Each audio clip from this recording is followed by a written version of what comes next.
श्रीगुरवे नमः।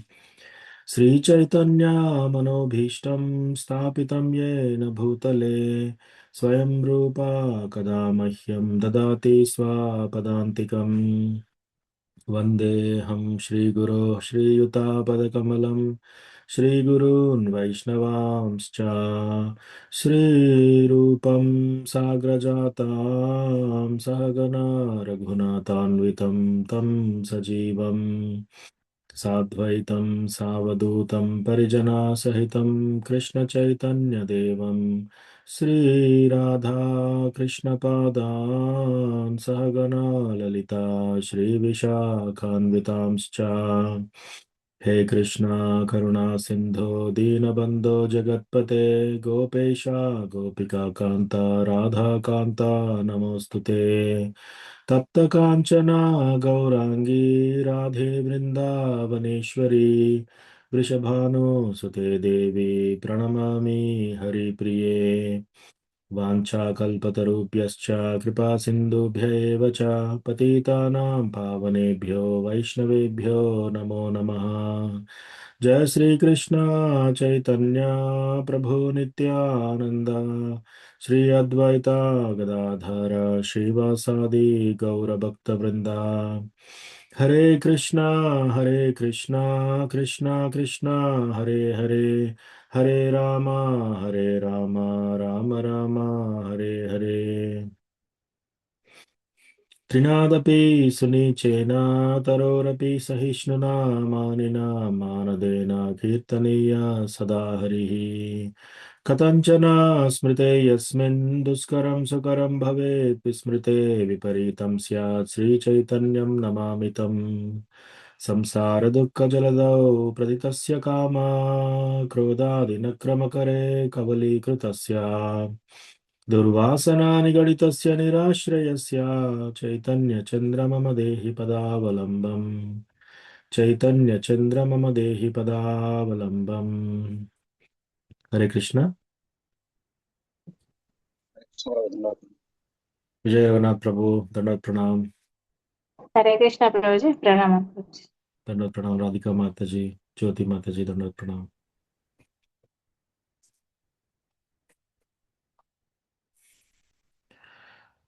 ఓకే, ఈరోజు క్లాస్ ప్రారంభించే ముందు ఎవరికైనా ఏమైనా ప్రశ్నలు ఉన్నాయా, ఏమైనా టాపిక్స్ డిస్కస్ చేయాలందా?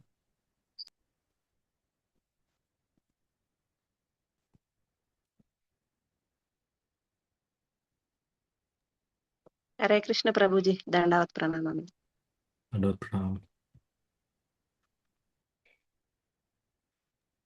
ప్రభు జీ, చిన్న ఇదంటే షాప్ దీని వల్ల కొంచెం అంటే స్ట్రెస్ అట్లా అయ్యి అంటే ఇరిటేషన్ లాగా అట్లా అనిపిస్తుంది ప్రభుజీ కొన్ని పనుల వల్ల. సో దాన్ని ఎట్లా అధిగమించవచ్చు ప్రభుజీ? మీ ప్రశ్న పూర్తిగా అర్థం కాలేదు. మరి స్ట్రెస్ ఉందని చెప్పారు, షాప్ వల్ల స్ట్రెస్ అంటే ఉందన్నారు. షాప్ టెన్షన్స్ దాని వల్ల కొంచెం కొంచెం కోపం అట్లా అవి ఎక్కువైతున్నట్టు అనిపిస్తుంది ప్రభుజీ. సో ఏంటి దాన్ని ఎట్లా అధిగమించవచ్చు? ఏంటి కోపం ఎక్కువ అవుతుందా? అంటే ఇంకా కొంచెం పని వాళ్ళు చక్కగా చేయకపోతే మ్మ్. టైంకి అట్లా రా ఇవ్వకపోతే అందివ్వకపోతే అట్లా కొంచెం భయం టెన్షన్ అన్ని కొంచెం అట్లా అనిపిస్తున్నాయి. సో వాటిని ఎట్లా అధిగమించవచ్చు? ఎస్ మాత, సి మాతాజీ, మనం ఓనర్షిప్ ఎప్పుడైనా సరే, మనం ఒక పనిలో ఎవరైతే ఓనర్షిప్ తీసుకుంటారో, ఓనర్షిప్ తీసుకున్నప్పుడు ఆ పని అవుతుందా లేదా అనేది ఆ బాధ్యత. ఓనర్షిప్ అంటే బాధ్యత. బాధ్యత తీసుకున్న వాళ్ళకి సహజంగా ఆ పని కంప్లీట్ చేయాలి అని ఉంటుంది. But at the same time మనము చూడాలి మన చుట్టుపక్కల అందులో పనిచేసే వాళ్ళు డివోటీసా బయట వాళ్ళ. ఒకవేళ డివోటీస్ అయితే మనము కొంచెం కేర్ఫుల్గా ఉండాలి. బయటి వాళ్ళు అయితే ఎస్, వాళ్ళు పని చేస్తున్నారు, మనకు కావాల్సిన పని అందించడానికి వాళ్ళకి చెప్పాలి, చెప్పే విధంగా చెప్పాలి. గట్టిగా చెప్పాల్సి వస్తే గట్టిగా చెప్పాలి. ఆ, ఎందుకంటే ఆ పని జరగాలి కాబట్టి. కానీ ఎట్ ద సేమ్ టైం మనము కొంచెం నిస్సంగత్వంలో కూడా ఉండాలి. ఒక బిజినెస్ అనే కాదు, మనం ఫ్యామిలీ మెంబర్స్ తోటి, మన యొక్క తల్లిదండ్రులతోటి, మన యొక్క పిల్లలతోటి, మన యొక్క అన్నదమ్ములు అక్కచెల్లెలతోటి అందరితో కూడా నిస్సంగత్వంలోనే ఉండాలి. ఎప్పుడైతే మనకు ఏ విషయంలోనైనా to the degree we are attach to that degree we will suffer. So మనకు ఎన్ని డిగ్రీల అటాచ్మెంట్, ఎన్ని డిగ్రీల సంగత్వం వీటి మీద ఉంటుందో అన్ని డిగ్రీల బాధ అవుతుంది మనకి. అది అది మనం అనుకున్నట్టు జరగకపోతే. సో మనము స్లోగా తెలుసుకుంటుండాలి. మనము దేంట్లో కోపం వస్తుంది, దేంట్లో మన సంగత్వం ఉంది అనేది మనం డిటర్మిన్ చేసుకోవాలి. But at the same time ఇప్పుడు ఫర్ ఎగ్జాంపుల్ వంట చేసే బిజినెస్లో టైంకి తీయకపోతే మాడిపోతుంది ఎగ్జాంపుల్, రైట్? సో చేసిన పనంతా వృధా అవుతుంది. కాబట్టి అటువంటి సిచ్యువేషన్స్లో వాళ్ళకి ముందే చెప్పడము, స్ట్రిక్ట్గా అవన్నీ ముందే చెప్పి రెడీగా చేసుకొని, ఇది చాలా క్రిటికల్ పని, ఇప్పుడు కొంచెం శ్రద్ధగా ఉండండి అది అని చెప్పి చేయించాలి. But at the same time మీరు ఒకవేళ అందులో డివోటీస్ ఉండి ఒకవేళ మీకు అనిపించింది అనుకో మనసులో, అయ్యో ఇట్లా గట్టిగా అనకుండా ఉండాల్సింది అని, తర్వాత మీరు డివోటీస్ అయితే క్షమాపణ చెప్పండి. బయట వాళ్ళకైతే పని మంచిగా చేయండి అని మళ్ళీ తర్వాత చెప్పండి. ముందు చెప్పండి పని ముందు.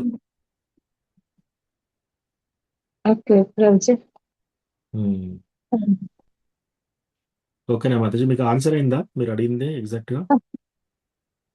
అయింది ప్రభు, కానీ అంటే అంత తొందరగా దాన్ని మనం ఫాలో ఆచరణలో పెట్టలేమేమో అనిపిస్తుంది. అదే టైం పడుతుంది. ప్రాక్టీస్ చేయాలి, టైం పడుతుంది, ప్రాక్టీస్ చేయాలి.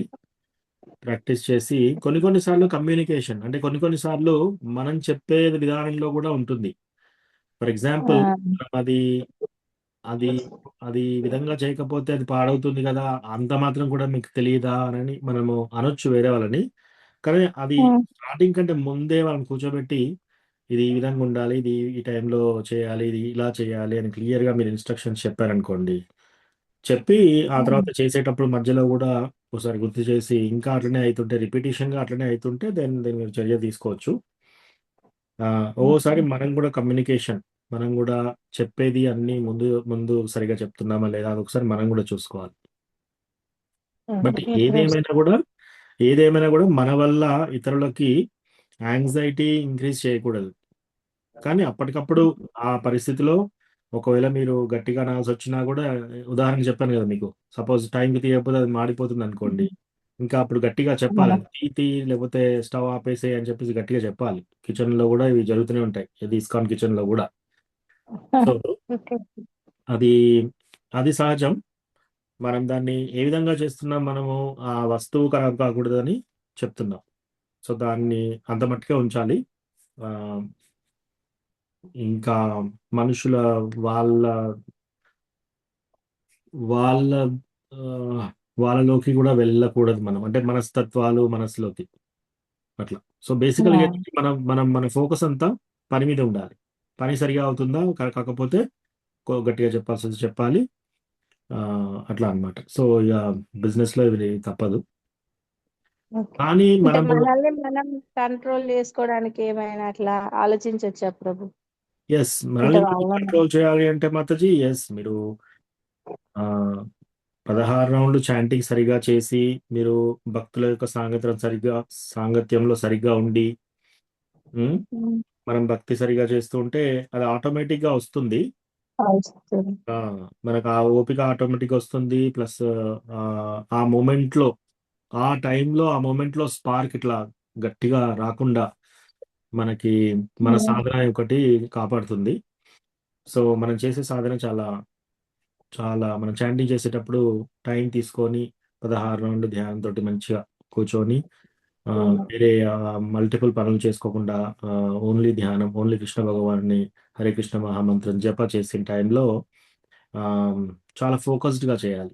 చేస్తే మీకు ఆటోమేటిక్గా అది వస్తుంది. ఇంకోటి భాగవతం వినడము, లేకపోతే భగవద్గీత డైలీ ఒక చాప్టర్ చదవడము, ఇవన్నీ చేయండి. సో తద్వారా రోజు రోజుకి మీకు ప్రోగ్రెస్ కనబడుతుంది. Okay Prabhu, thank you Prabhu. Hare Krishna.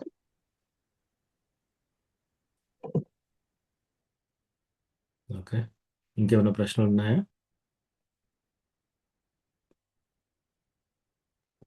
Okay. So మనం లాస్ట్ టైం 5వ చాప్టర్ పూర్తి చేశాము. కర్మయోగము, కృష్ణ భక్తి రసభావిత కర్మ. ఉమ్. సో దాంట్లో లాస్ట్ శ్లోక ఏంటి? భోక్తారాం యజ్ఞ తపసాం సర్వలోక మహేశ్వరం సుహృదం సర్వభూతానాం జ్ఞాత్వం మాం శాంతిం మృచ్చతి. సో ఈ శ్లోక మళ్ళీ ఒకసారి కొంచెం డిస్కస్ చేద్దాం. చాలా ఇంపార్టెంట్ శ్లోక.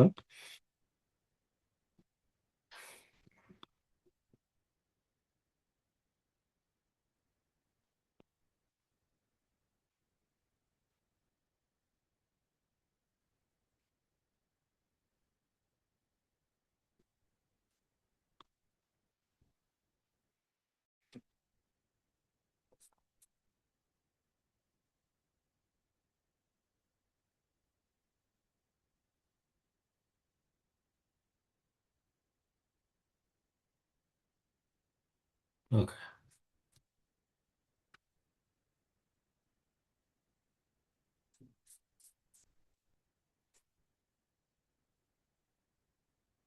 సో లాస్ట్ శ్లోక. భోక్తారాం యజ్ఞతపసాం సర్వలోక మహేశ్వరం సుహృదం సర్వభూతానాం జ్ఞాత్వా మాం శాంతిం మృచ్చతి. మనకు శాంతి అనేది ఎలా లభిస్తుంది అనేది ఈ శ్లోకంలో మనము, ఇది లాస్ట్ చాప్టర్ 5వ చాప్టర్లో లాస్ట్ శ్లోక ఇది. ఉమ్. సో దీంట్లో మనకు తెలుగులో తాత్పర్యం ఈ విధంగా ఇచ్చారు.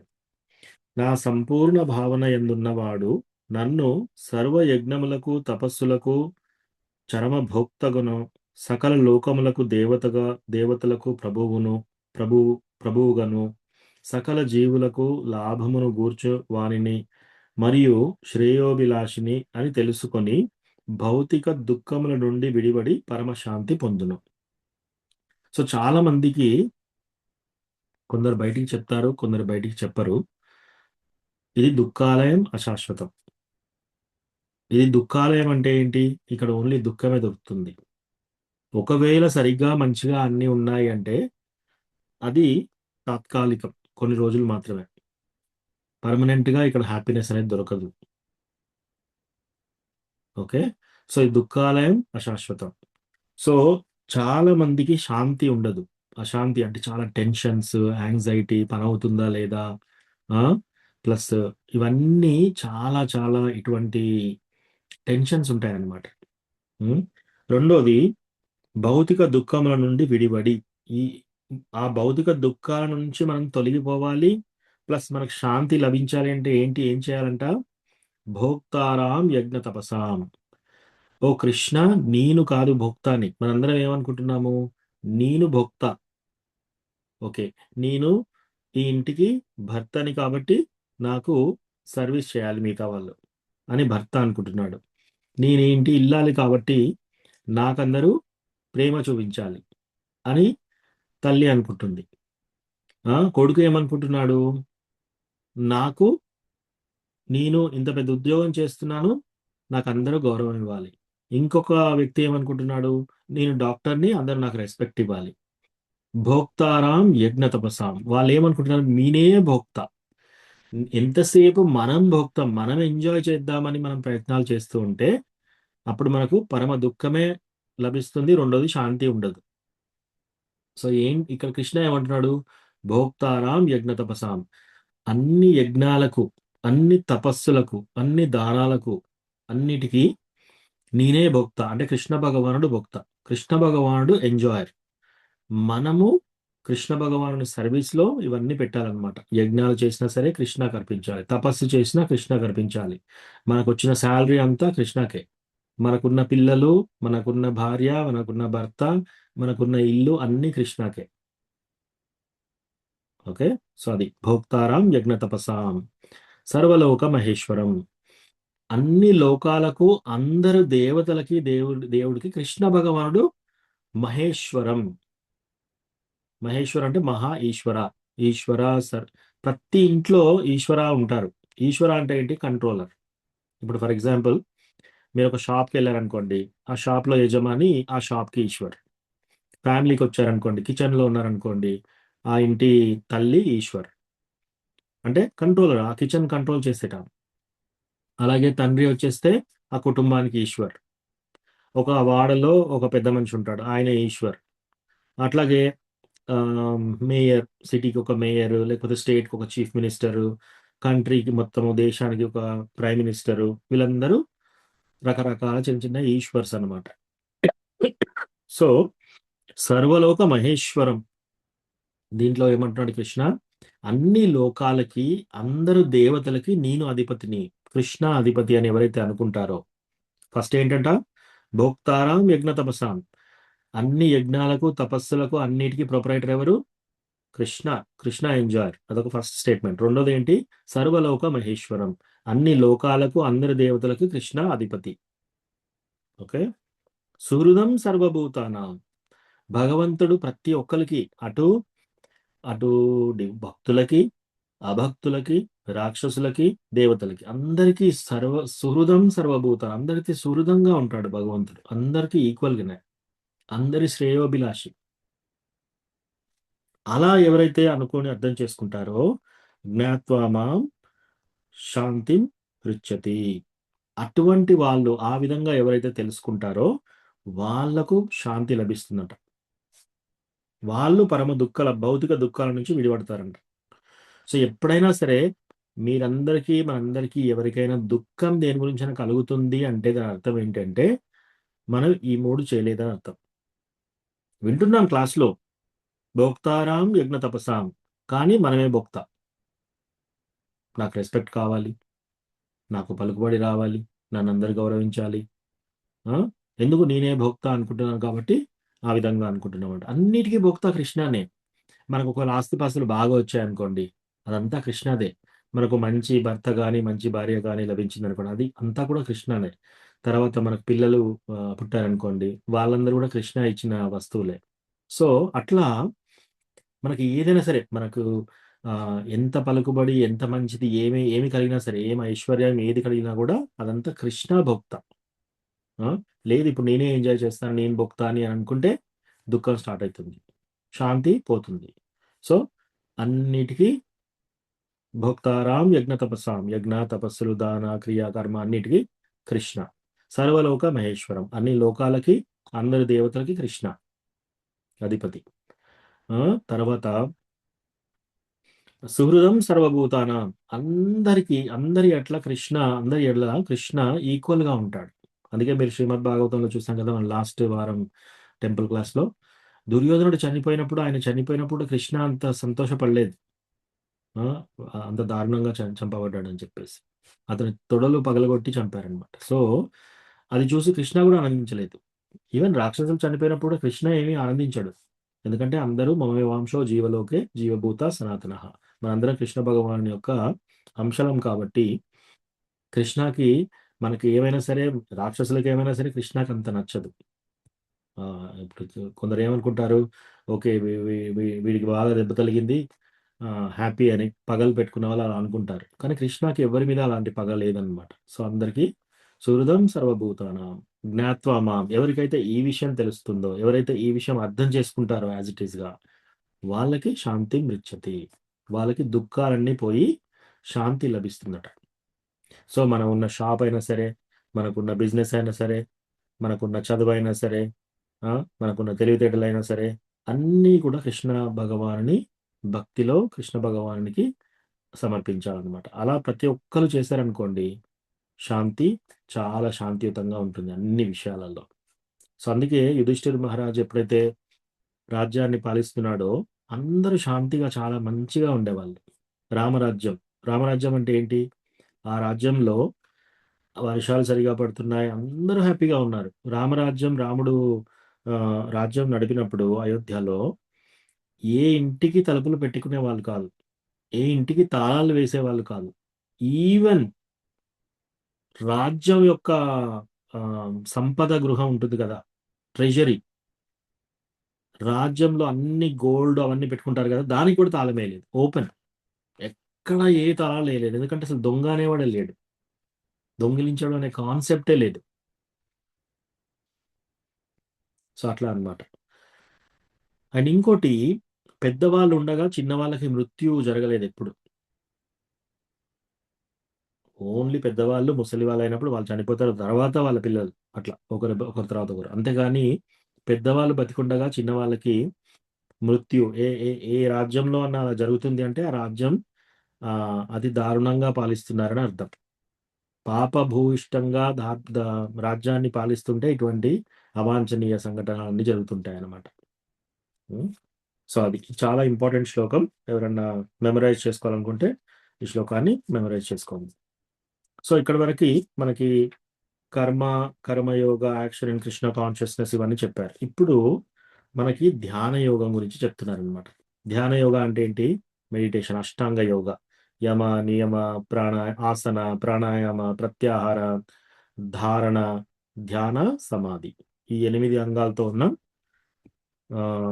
ఇది ఎలా ధ్యాన యోగం ఏంటి అనేది ఇప్పుడు చెప్తున్నారనమాట. ఓకే, సో ఇప్పుడు కొత్త చాప్టర్లోకి ఎంటర్ అవుతున్నాం. ఓకే, హరే కృష్ణ, రాధేశ్వర గోపాల్ ప్రభు, పవిత్ర మాతాజీ దండవత్ ప్రణామ్. హరే కృష్ణ ప్రభుజీ ప్రణామాలు. ఓకే, తులసి మాతాజీ మీరు చదువుతారా? చదువుతాను ప్రభుజీ. హరే కృష్ణ. ఓకే,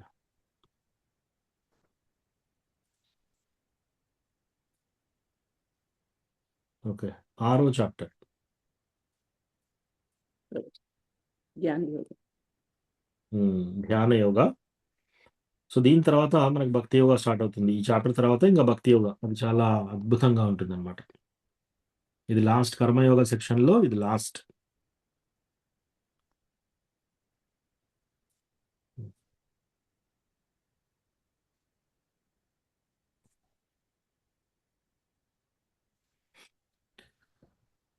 చాప్టర్ 6 ధ్యాన యోగ. శ్రీ భగవానువాచ శ్రీ భగవాన్ వాచ అనాశ్రిత కర్మఫలం అనాశ్రిత కర్మఫలం కార్యం కర్మ కరోతి యః కార్యం కర్మ కరోతి యః స సన్యాసీ చ యోగి చ సన్యాసీ చ యోగి చ న నిరగ్నిర్న చాక్రియః నిర్జ్ఞర్న చాక్రియా. Translation: The Supreme Personality of Godhead said, "One who is unattached to the fruits of his work and who works as he is obligated is in the renounced order of life, and he is the true mystic, not he who lights no fire and performs no duty." చదవండి మాతాజీ. శ్రీకృష్ణ భగవానుడు పలికెను, కర్మఫలముల ఏడ ఆసక్తిని కొనక చేయవలసిన కార్యములను నిర్వహించువాడే సన్యాసి కాగలడు. అతడే నిజమైన యోగి. అంతే కాని కేవలము అగ్ని రగిలింపక మరియు కర్మలను చేయక యుండెడివాడు యోగి కాజాలడు. Hare Krishna. Thank you. Thank you మాతాజీ. సో చాలా మందికి ఏమనిపిస్తుంది కొన్ని రోజుల తర్వాత, ఈ ఫ్యామిలీ లైఫ్ చాలా డిఫికల్ట్గా ఉంది, పెళ్లి చేసుకున్న కాడ నుంచి ఇవే ప్రాబ్లమ్స్ వస్తున్నాయి నాకు, ఇంకా నేను ఈ ఫ్యామిలీ మెంబర్స్ని ఇంకా నేను భరించలేను అని ఏమీ చేయకుండా కూర్చుంటారు. లేదా ఇప్పుడు నేను ఏం చేయను అని ఇంట్లోకి వెళ్ళిపోతారు, అడవిలోకి వెళ్ళిపోతారు, నేను ఇప్పుడు సన్యాసం తీసుకుంటానని చెప్పేసి. అది కరెక్ట్ కాదు అని చెప్తున్నాడు కృష్ణ భగవానుడు. కృష్ణ ఏమంటున్నాడు ఇక్కడ? శ్రీకృష్ణ భగవానుడు పలికెను, కర్మ ఫలముల ఎడ ఆసక్తి కొనక చేయవలసిన కార్యములను నిర్వహించువాడే సన్యాసి కాగలడు. అంటే మనం ఏ పనులైతే చేయవలసి ఉన్నాయో అవి మనం చేయాలి, కానీ మనం చేసే పనిలో కర్మ ఫలాన్ని ఆశించకూడదు. అంటే ఉదాహరణకి ఒక డాక్టర్ ఉన్నాడు. డాక్టర్ ఏంటి, ఈ చాలా పేషెంట్స్ని చూసాను నేను, ఇంకా చాలా పని చేస్తున్నాను, నేను ఆపరేషన్స్ చేస్తున్నాను, ఇంకా నాకు బాగా స్ట్రెస్ పెరిగిపోయింది, ఇప్పుడు నేనేం చేయను ఇంకా అని వదిలేశాడు అనుకోండి. అలా వదిలేయమని చెప్పట్లేదు. కృష్ణ ఏమంటున్నాడు ఇక్కడ, నువ్వు డాక్టర్గా ఉండి నీ ప్రవృత్తి ప్రకారం నువ్వేం చేయాలి, నీ పని నువ్వు చేయి. ఆపరేషన్ సక్సెస్ అవుతుందా లేదా నీ చేతిలో లేదు. ఒకవేళ సక్సెస్ అయిందా ఆ పేరు నువ్వు తీసుకోకూడదు. ఒకవేళ ఫెయిల్యూర్ అయిందా అది కూడా నిసంగత్వంలో ఉండాలి. సో కర్మ ఫలముల ఎడ ఆసక్తి గొనక, అంటే కర్మ ఫలములు అంటే ఏంటి? రిజల్ట్స్. మనం కర్మ ఒక పని చేసినప్పుడు దాని రిజల్ట్ ఉంటుంది కదా, దాని పట్ల ఎక్కువ ఆసక్తి పెంచుకోవద్దంట. మనం బిజినెస్ పెట్టినా సరే మన ప్రణాళిక మంచిగా చేయాలి, బిజినెస్ మంచిగా నడపాలి, అన్ని విధాలుగా చేయాలి. కానీ బిజినెస్లో మనకు లాభం వస్తుందా నష్టం వస్తుందా అని కూర్చొని ఊరికే దాని గురించి ఆలోచించకూడదు. చేయవలసింది చేయాలి. కర్మ ఫలాన్ని ఆ, దాని మీద ఆసక్తి, అటాచ్మెంట్ పెంచుకోకూడదు. ఓకే. సో ఇప్పుడు మనము ఇంకొక ఉదాహరణ, మనం పిల్లలు ఉన్నారు మనకి. ఆ పిల్లల్ని ఏంటి చక్కగా పెంచుతున్నాం, అన్ని రకాల భోజనం సరిగా ఇస్తున్నాము, ఇల్లు సరిగా ఇస్తున్నాము, స్కూల్‌కి పంపిస్తున్నాము, చదివిస్తున్నాము. ఓకే. ఇంకా డాక్టర్ సీటు, లేకపోతే ఇంజినీర్ సీటు, లేకపోతే టీచర్ సీటో ఏదో ఒకటొచ్చేసింది. దానికి ఫీజు కట్టి పంపించాము. వాళ్ళు ఫెయిల్ అయ్యారు. అప్పుడు మనమెలా ఉండాలి? మనం చేసే కర్మ మనం చేయాలి. మనం చదివించేది మనం చదివించాలి. మనం చేసేదంతా మనం చేయాలి. కానీ రిజల్ట్ ఎక్కువ ఆసక్తి ఉండకూడదు మనకి. ఇక్కడ పని చేయొద్దు అంటలేడు కృష్ణ. మీరు పని చెయ్యాలి అంటున్నాడు. కానీ పని చేసిన తర్వాత రిజల్ట్‌కు ఆసక్తి పెట్టుకోకూడదు. మనం ఇంత కష్టపడి పిల్లల్ని పెంచాం. మరి వాడు ఫెయిల్ అయ్యాడు. నేను ఇంత కష్టపడి బిజినెస్ పెట్టుకున్నాను. అంతా ఖరాబ్ అయిపోయింది. నేను ఇంత కష్టపడి పని తలపెట్టాను. ఇది వీళ్ళు వాళ్ళు వచ్చేసి అంతా చెడిపేసేసారు. సో, అట్లా అన్నమాట. కర్మ ఫలములు మనం చేసే పనుల యొక్క రిజల్ట్ ఎడ ఆసక్తి పెంచుకోకుండా చేయవలసిన కార్యములను చేస్తూ ఉండేవాడు సన్యాసి కాగలడు. అంటే మనం చేసే పనులన్నీ చేస్తూ ఉండాలి. రిజల్ట్ ఆసక్తి పెట్టుకోకూడదు. అటువంటి వాడు సన్యాసి అనబడతాడంట. అతడే నిజమైన యోగి. అంతేగాని కేవలం అగ్ని రగిలింపక, అంటే యజ్ఞాలు చేయాలంటే ఏం చేయాలి?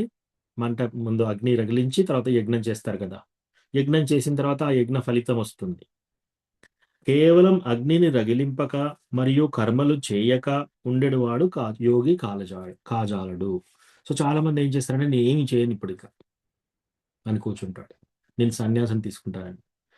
సో అసలు నేను ఏమి చేయకుండా సన్యాసం తీసుకుంటున్నానంటే కృష్ణ ప్రకారం అతడు సన్యాసి కానే కాదు. సో దీని అర్థం ఏంటంటే మనం మనం మనం చేయవలసిన పనులన్నీ మనం చేయాలి. గృహస్థాలు జాబ్ చేయాల్సి వస్తే అది జాబ్ చేయాలి. బిజినెస్ పెట్టుకోవాలనుకుంటే బిజినెస్ పెట్టుకోవాలి. ఇంట్లో ఇల్లాలు వర్క్ చేయాలంటే వర్క్ చేయాలి. ఇవన్నీ చేయాలి. మన ప్రయత్నం మనం గట్టిగా చేయాలి. ఆ ప్రయత్నం యొక్క రిజల్ట్ మీద మనం ఆసక్తి పెట్టుకోకూడదు. పని చేయకుండా ఉత్తగా కూర్చునేవాడు యోగి ఎప్పుడు కాడు అని కృష్ణ చెప్తున్నాడు ఇక్కడ. ఓకే. సో దీంట్లో మనకి చైతన్య మహాప్రభు ఈ విధంగా ప్రార్థిస్తున్నాడు అన్నమాట. నధనం నజనం న సుందరీం కవితాంబా జగదీశ కామయే మమ జన్మని జన్మనీశ్వరే భవతాద్ భక్తిరహైతుకీ త్వయి. నా ధనం, ఓ కృష్ణ నాకు ధనం అక్కర్లేదు. నా జనం, నాకు జనము, పలుకుబడి, చాలా మంది నన్ను ఫాలో చేయడము, నేను యూట్యూబ్ ఛానల్ పెట్టుకుంటే అందరూ లైక్ చేయడము, లేదా నేను వస్తున్నానంటే అందరూ దండవత్ చేయడము, లేదా నేను వస్తున్నానంటే అందరూ నమస్తే సార్ అని చెప్పడము. నా జనం, నా ధనం వద్దు, జనం వద్దు. నా సుందరి, నాకు సుందరి స్త్రీలు కూడా అవసరం లేదు. పురుషులకి నాకు సుందరమైన పురుషులతో కూడా అవసరం లేదు. నా కవిత అంటే నేను చెప్పేది కవిత్వాలు అందరూ వినాలి, నేను చెప్పే క్లాస్ అందరూ వినాలి, నన్ను అందరూ మెచ్చుకోవాలి, నేను రాసే కవితలను లైక్ చేయాలి. ఏది కాదు. నా ధనం నా జనం నా సుందరి కవితాం నా జగదీశ కామయే. నాకు ఇటువంటి కోరికలు ఏమీ లేవు. మమ జన్మని జన్మనీశ్వరే, ప్రతి జన్మలో ఎన్ని జన్మలున్నా సరే, భవతాద్ భక్తిరహైతుకీ త్వయి, మీ యొక్క భక్తుడిని అయ్యే మార్గం నాకు చూపించండి. నాకు ధనం అక్కర్లేదు, జనము అక్కర్లేదు, ఫాలోవర్స్ అక్కర్లేదు, పలుకుబడి అవసరం లేదు, అందమైన స్త్రీలు కానీ అందమైన పురుషులతో సాంగత్యం అవసరం లేదు. నాకు నా కవితాం, నేను చక్కగా చదువుకోవాలి, నేను చదువులో పైకి రావాలి, ఇటువంటి ఆశలు ఏమీ లేవు. ఓన్లీ ఏంటి నా ఆశ? ఓ కృష్ణ, మమ జన్మని జన్మనీశ్వరే, నాకు ఎన్ని జన్మలున్నా సరే నీ యొక్క భక్తుణ్ణి అయ్యే అవకాశం నాకు ప్రసాదించు. అది చైతన్య మహాప్రభు ప్రేయర్ చేస్తున్నాను. చైతన్య మహాప్రభు ఒక భక్తుడు ఎలా ఉండాలో మనకు చెప్తున్నాడు. ఇప్పుడు చూసినట్టు మీరు ఏ డివోటీ అయినా చూడండి, అందరూ ఈ విధంగా చేసిన వాళ్ళే. అందరూ ఈ విధంగా చేసిన వాళ్ళే. ఇన్ఫ్యాక్ట్ ఈవెన్ మీకు ఒక కథ చెప్తాను ఇప్పుడు. సో పాండురంగ, సో దాంట్లో పండర్పూర్లో తుకారాం మహారాజు ఉండేవారు. చాలా మంచి భక్తుడు. సో తుకారాం మహారాజు ఏం చేస్తున్నాడు, ప్రతిరోజు ఆయన టెంపుల్లో పొద్దుగాల వెళ్తాడు. పొద్దుగాల వెళ్ళేసి టెంపుల్ అంతా ఊడుస్తాడు. మొత్తం టెంపుల్ ఊడ్చి ఊడ్చిన తర్వాత వెళ్ళి మళ్ళీ స్నానం చేస్తాడు. నదిలో స్నానం చేసేసి వచ్చేసి భగవంతునికి ఎలాబరేట్గా పూజ చేస్తాడు అనమాట. పూలు, తర్వాత పండ్లు అవన్నీ పెట్టి చాలా ఎక్కువసేపు ఆరతి అవన్నీ చాలా డీటెయిల్గా పూజ చేస్తాడు. ఆ పూజ చేసిన తర్వాత ఇంకా కీర్తన చేస్తూ ఉంటాడు. కీర్తన చేసేసి తర్వాత కొద్దిసేపు కథ చెప్తాడు. తర్వాత ఎంతోసేపు కీర్తన చేస్తాడు. ఆ తర్వాత చీకటి పడ్డ తర్వాత నైట్ మళ్ళీ కీర్తన ప్రారంభిస్తాడు అనమాట. సో కీర్తన ప్రారంభించి అది కంటిన్యూస్గా కీర్తన చేస్తున్నాడు అనమాట. సో అట్లా కీర్తన చేస్తూ చేస్తూ ఆయనే లాస్ట్ పర్సన్. ఓకే, 8 గంటలు అయిపోయింది, చాలా మంది ఇంటికి వెళ్ళిపోతారు. 9 అయింది, ఇంకా కొందరు ఇంటికి వెళ్ళిపోతారు. 10 అయింది, ఇంకా కొందరు వెళ్ళిపోతారు. ఒక ఇద్దరు ముగ్గురు ఉన్నారనుకోండి, వాళ్ళు ఎంతసేపు ఉంటే అంతసేపు కీర్తన చేస్తాడు టెంపుల్. ప్రతిరోజు ఆయన చేసే పని ఇది. ఆయన కూడా గృహస్థ. సో ఇట్లా చేస్తుంటే ఒక అతను తెల్లవారు 4 వరకు ఉంటాడనమాట. 5 వరకు ఉంటాడు. అప్పుడు తుకారాం మహారాజ్ ఇంకా ఆపేసి, ఏంటి నువ్వు ఇంకా ఇంతసేపు ఉన్నావు, నీకు ఇంత నువ్వు నువ్వు ఉన్నావు కాబట్టి నీ ప్రేరణతో నేను ఇంకా ఎక్కువ కీర్తన చేయగలుగుతున్నాను. నీకు ఎంత భక్తి ఉంది అని అంటాడు. అంటే మహారాజ్, మీరు నిలబడ్డ బ్లాంకెట్ నాది. సో మీరు ఎప్పుడైతే కీర్తన ఆపుతారో నేను ఆ బ్లాంకెట్ తీసుకొని వెళ్దామని నేను ఇక్కడ వెయిట్ చేస్తున్నానని చెప్తాడనమాట. సో అట్లా తుకారాం మహారాజ్ ప్రతిరోజు ఆ విధంగా చేసేవాడు భక్తి. సో ఇప్పుడు ఏంటి, జనాలందరూ బాగా పాపులర్ అయిపోయాడు Tukaram Maharaj. So Tukaram great devotee. ఆయన పొద్దున్న నుంచి సాయంత్రం వరకు ఇలా కీర్తన చేస్తున్నాడు, కథ చెప్తున్నాడు, టెంపుల్లో సేవ చేస్తున్నాడు, పొద్దున్నే వస్తున్నాడు, ఇంత చక్కగా ఇవన్నీ చేస్తున్నాడు అని చెప్పేసి. కాకపోతే ఈ తుకారాం ఏంటి, ఒక బ్రాహ్మణ కుటుంబంలో పుట్టలేదు. అయితే అయినా ఆయనకి ఇంత భక్తి వచ్చేసింది అనమాట. సో మిగతా బ్రాహ్మణులకి కొంచెము అసూయ ఏర్పడుతుంది.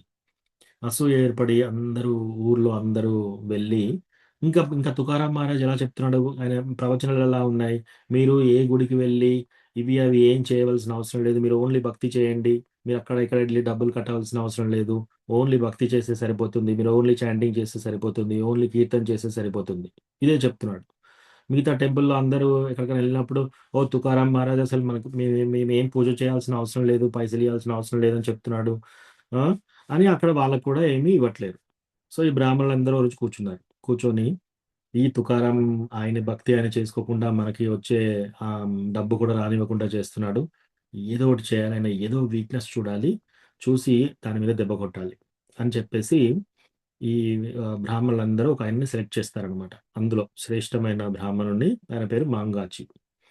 సో మాంగాచికి వెళ్ళి చెప్తారనమాట, నువ్వు తుకారాం ఈ డివోటీ మీద ఒక కన్నేసించి నువ్వు ఆయన ఏదైనా ఫాల్ట్, ఎక్కడన్నా ఏదైనా ఫాల్ట్ దొరికిందనుకో అది ఇమ్మీడియట్గా నువ్వు చెప్పేసేయి.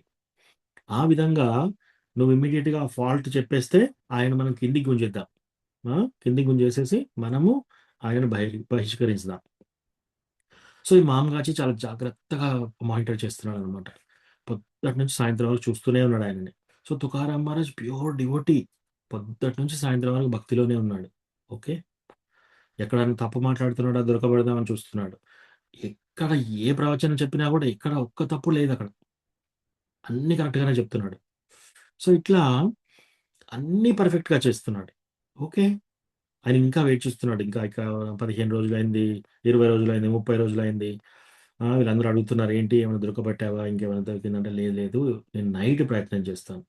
ఎంత పెద్ద డివోటీ అయినా కూడా నైట్లో ఏదో ఒక వీక్నెస్ ఉంటుంది కదా అని చెప్పేసి నైట్లో నైట్‌లో గూడా చూస్తాడనమాట. నైట్‌లో చూస్తే ఆయన రాత్రంతా ఏం చేస్తున్నాడు?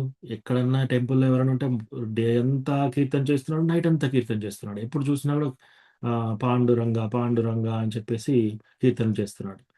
సో, ఆయనకు నైట్ టైమ్‌లో గూడా ఆయన్ను దొరకబట్టే అది దొరకట్లేదు. ఇంకీయన ఫ్రస్ట్రేటెడ్‌గా ఉన్నాడనమాట. ఎన్నో రోజుల నుంచి వెయిట్ చేస్తున్నాడు. ఆ! దగ్గర దగ్గర 2, 3 నెలలయిపోయింది. ఒక్క ఫాల్ట్ దొరకట్లేదు. అంటే ఆయన ఆయన పాఠాలలో ఫాల్ట్ లేదు. ఆయన భక్తిలో ఫాల్ట్ లేదు. ఆఖరికి ఆయన బిహేవియర్ ఎలా ఉందంట, ఎటు పోయినా ఎక్కడికెళ్ళినా కూడా ఈ మామగాచి రాగానే ఏం చేస్తున్నాడు, ఓం బ్రాహ్మణ శ్రేష్ఠ కథయితన అని చెప్పేసి ఆయనకు మంచి కుర్చీ ఏసి అక్కడ కూర్చోబెడుతున్నాడు. దాని పైన ఒక క్లాత్ వేసి ఈయన కీర్తన చేసేటప్పుడు ఆయన కూర్చోబెడుతున్నాడు. సో, అట్లా రోజొస్తున్నాడు, కూర్చుంటున్నాడు. కానీ ఎక్కడ ఫాల్ట్ దొరకట్లేదు. ఏదైనా చూద్దామా, ఎక్కడైనా దొరకబడదామా ఇతన్ని నాశనం చేయాలని ప్రయత్నం పెట్టుకున్నాడు. సో, ఏం చేసినా ఫాల్ట్ దొరకట్లేదు. ఇంకా లోపట పెరుగుతుంది అన్నమాట ఇంకా ఆయనకి. ఎక్కువగా పెరుగుతుంది. సో, ఒకరోజు ఆహ్, ఈ తుకారాం ఏం చేశాడంటే, ఇంకా ఊడుస్తూ ఉన్నాడు. పొద్దుగాల 4కి, 3కి, 2కి నుంచి ఊడుస్తున్నాడు. ఆ టెంపుల్ చుట్టుపక్కలంతా ఆయనే ఊడుస్తాడు. మొత్తం క్లీన్ చేస్తాడు. సో, అలా ఊడుస్తుంటే ఆ టెంపుల్ దగ్గరలోనే మాంగాచి యొక్క ఇల్లు. సో, మాంగాచి ఇల్లు ఎలా ఉంది? ఒక ఆహ్, ఆహ్, కాంపౌండ్ వాల్‌లా కట్టుకున్నారనమాట. కాంపౌండ్ వాల్ ఏంటిది? ఒక ముళ్ళ కంచెలాగా వేశాడు. సో, దాన్నేంటి గోడ కాదది. ముల్లులతో ఉంటుంది. ఈవెన్ ఒక ఎద్దు కానీ దున్నపోతు కూడా ఉరకదనమాట. ఎందుకంటే అన్నీ కుచ్చుకుంటాయి. అంత గట్టిగా ఉన్న కంచె. సో, అది కాంపౌండ్ వాల్. అలా కాంపౌండ్ వాల్ ఏస్తుంటే ఊడుస్తూ వెళ్తున్నాడు. సో, టెంపుల్ అంతా ఊడుస్తూ కాంపౌండ్ వాల్ దగ్గరికొచ్చాడు.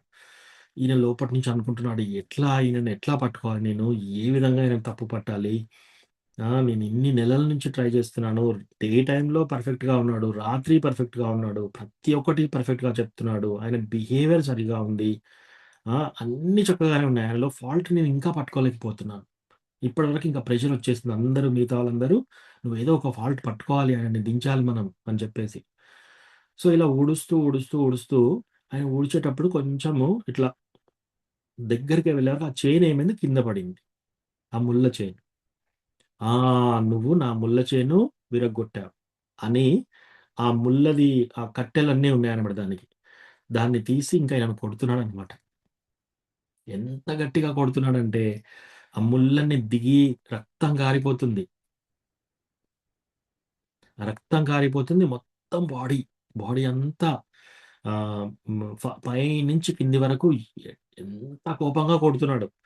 ఇంకా ఆయన కసంతా బయటికొచ్చిందిప్పుడు. ఎందుకు ఎన్నో రోజుల నుంచి వెయిట్ చేస్తున్నాడు. ఆ! ఇన్ని రోజుల నుంచి వెయిట్ చేసినా కూడా నువ్వు నాకు ఛాన్స్ ఇవ్వట్లేవు కదా! అని చెప్పేసి ఈరోజు నా కంచె విరగొట్టావు నువ్వు. నా కాంపౌండ్ వాల్. నువ్వు కావాలని చేశావు ఈ పని అని చెప్పేసి అలా కొడుతూ ఉంటే ఈయన ఏమి అనట్లేదు. పాండురంగా అని తలుసుకుంటున్నాడు. సో, అట్లా కొట్టి ఇంక లాస్ట్‌కినే మూర్ఛపోతాడు. మూర్ఛపోయి ఆయనకే విసుగొస్తుంది. ఇక చెయ్యంతా లాగి నొప్పి తయారవుతుందన్నమాట. కొట్టి ఇంకా వదిలేస్తాడు. వదిలేసి లోపటికెళ్తాడు. సో, అప్పుడు ఈయన కొద్దిసేపు పడి, మళ్ళీ లేచి, మళ్ళీ వెళ్ళి కొద్దిగా స్నానంలాగా అలా చేసి, ఇంకా బ్లీడింగ్ మొత్తం అంతా రక్తమే ఉంది. వెళ్ళి పాండురంగ దేవుడి దగ్గర ముందట దండం పెట్టుకుంటున్నాడన్నమాట. ఓ కృష్ణ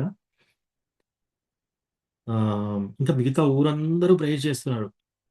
ఇంత పెద్ద డివోటీకే ఇంత కష్టం వచ్చింది. ఆ! భక్తి చేస్తే చూడు ఏమొస్తుంది లాస్ట్‌కి ఇదే వచ్చేది. ఇటువంటి దెబ్బలు తిన్నాడాయనే. ఒళ్ళంతా రక్తం వచ్చేసింది. ఈ దేవుడేం దేవుడు? ఆయననే కాపాడలేదు.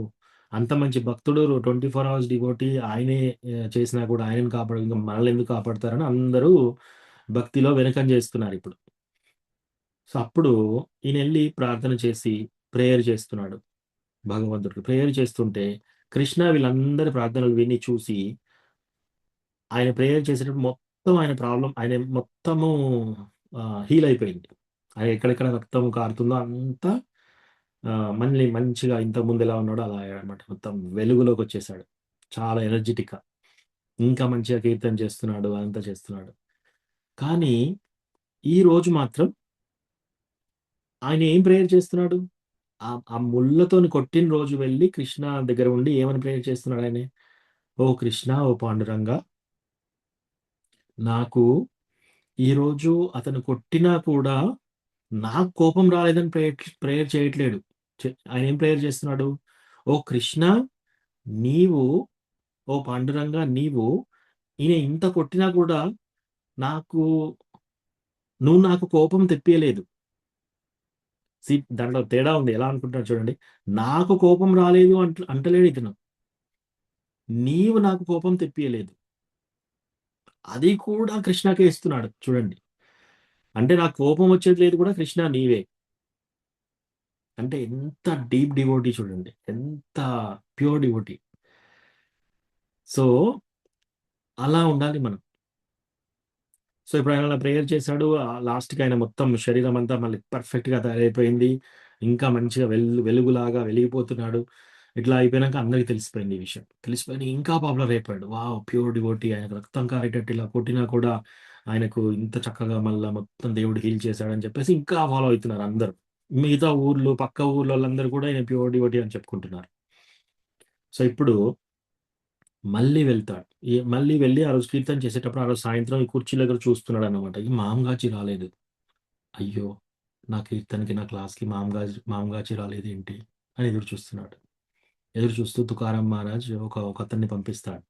పంపించి వెళ్ళి చూడు, మామగాచి గారు ఎందుకు రాలేదు ఈరోజు, ఆయన నేను మిస్ అవుతున్నానని చెప్పు. ఇంతకుముందే కొట్టి చంపడానికి ప్రయత్నం చేశాడు అతను. అయినా కూడా ఆయన మీద కొంచెం కూడా ద్వేషం లేదు. ద్వేషం లేదు కదా, ఆయన క్లాస్కి ఎందుకు రాలేదు అని చెప్పేసి బాధపడుతున్నాడు. ఇది వైష్ణవ్ ఒక క్యారెక్టర్. సో మామగాచి దగ్గరికి వెళ్తే ఆయన చూస్తాడు అనమాట. చూస్తే మామగాచికి మొత్తము ఒళ్ళంతా జ్వరం వచ్చేసి ఇంకా ఆయన చావు బతుకుల్లో ఉన్నాడు అనమాట. ఎందుకు? ప్యూర్ డివోటీని అపరాధ చేశాడు. ఇంకా దేవుడు అతన్ని క్షమించాడు. సో ఈ డివోటీ వెళ్ళి చాలా సంతోషపడుతున్నాడు అనమాట. వావ్, ఇతనికి ఇటువంటిది శాస్త్రి జరగాల్సిందే. ఎందుకు అంత మంచి డివోటీ నా ముల్ల దాంతో కొట్టాడు కదా అని చెప్పేసి వచ్చి అందరి మధ్యలో చెప్తున్నాడు అనమాట. మాంగాచి మొత్తము హెల్త్ అంతా అప్సెట్ అయిపోయింది, చావు బతుకుల్లో ఉన్నాడు, అది ఇది అని చెప్తాడనమాట. చెప్తే ఆయన గురించి మళ్ళీ తీవ్రంగా ఏడుస్తూ ఈయన ప్రేయర్ చేస్తున్నాడు ఆయన బాగు గురించి. సో మనకొచ్చే కోపం కూడా ఆయన ఏం చేస్తున్నాడు? చూడండి, ఇంత కొట్టినా నాకు కోపం రాలేదు, నాకు కోపం రాలేదు అనుకోవట్లేదు అక్కడ. నాకు అంటే అహంకారం అక్కడ. ఓ కృష్ణ, నువ్వు నాకు కోపం రాకుండా చేశావు ఇటువంటి సిచ్యువేషన్ లో కూడా. ఆ కీర్తి కూడా కృష్ణకే ఇస్తున్నాడు అనమాట. సో అట్లా. సో మనం భక్తిలో ఎంత లోతుగా వెళ్తామో మనకి చుట్టుపక్కల జరిగేటి అసలు మనకి ఏమీ ఎఫెక్ట్ ఇవ్వవు.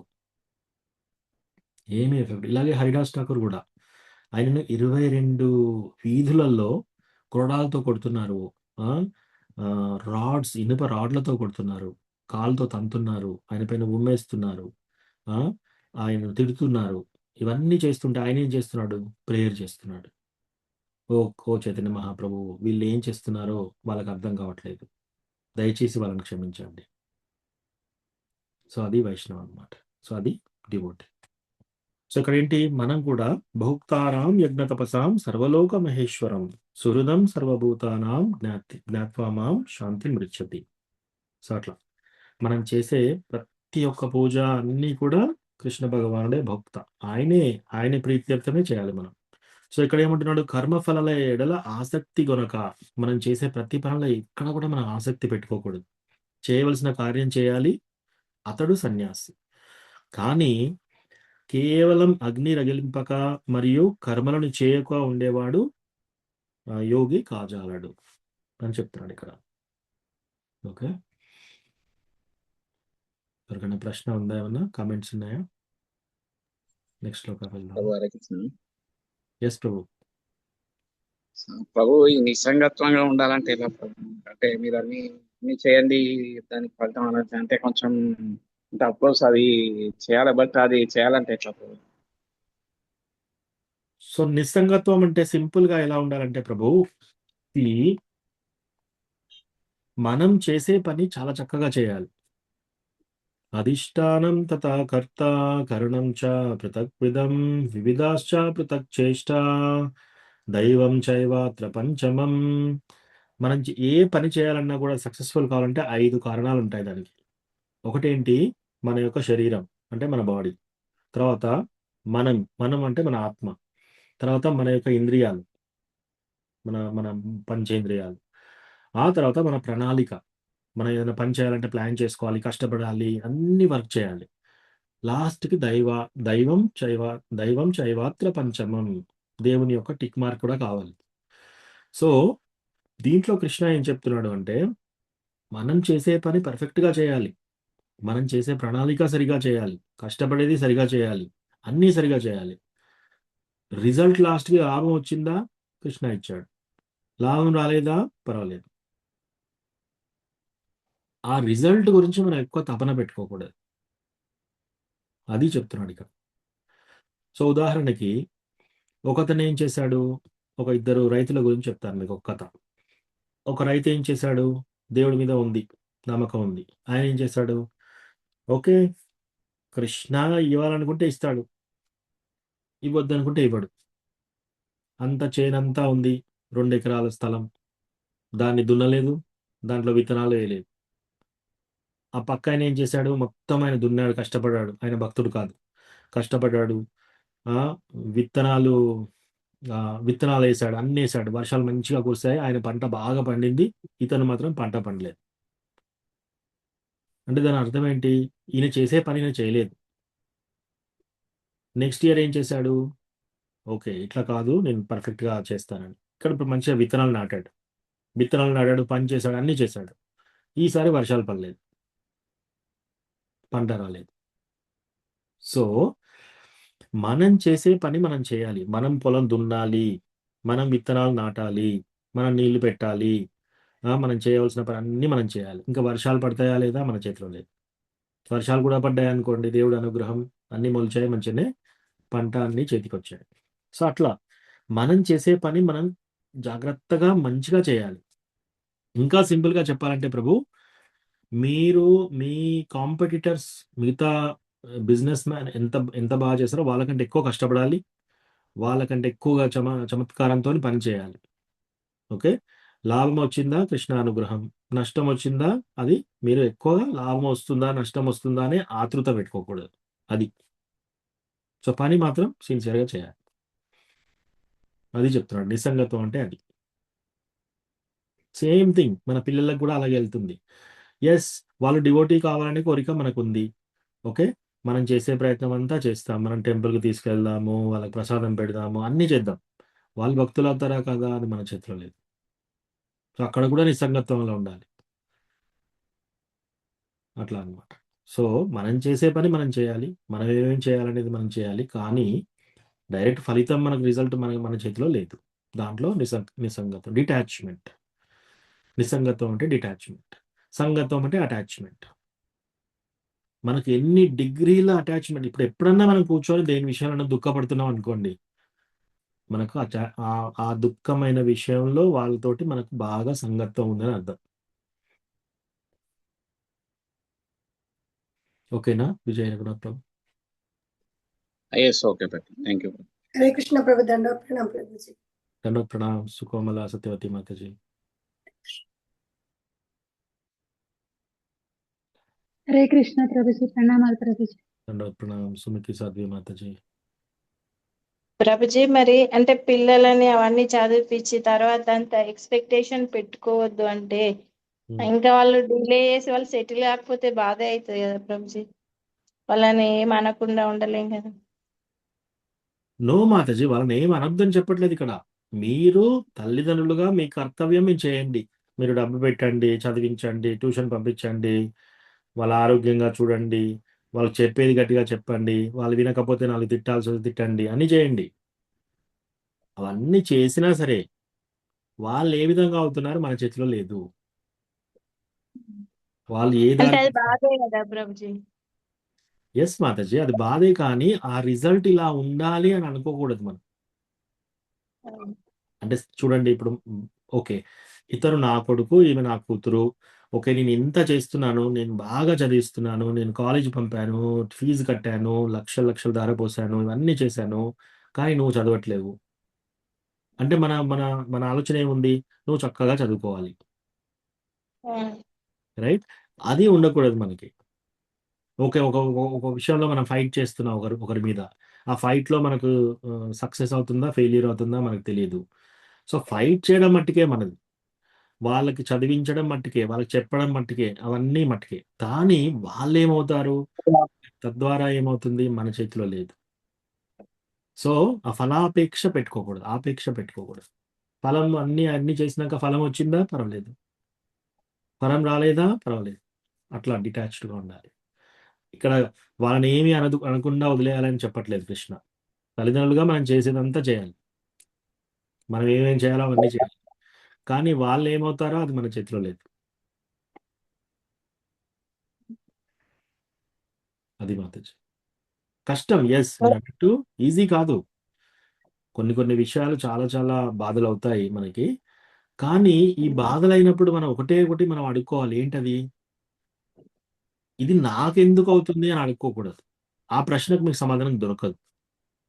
మీరేమడగాలి? దీని ద్వారా కృష్ణ నాకేం చెప్తున్నాడు? ఇప్పుడు ఉదాహరణకి ఒక ఉదాహరణ చెప్తాను.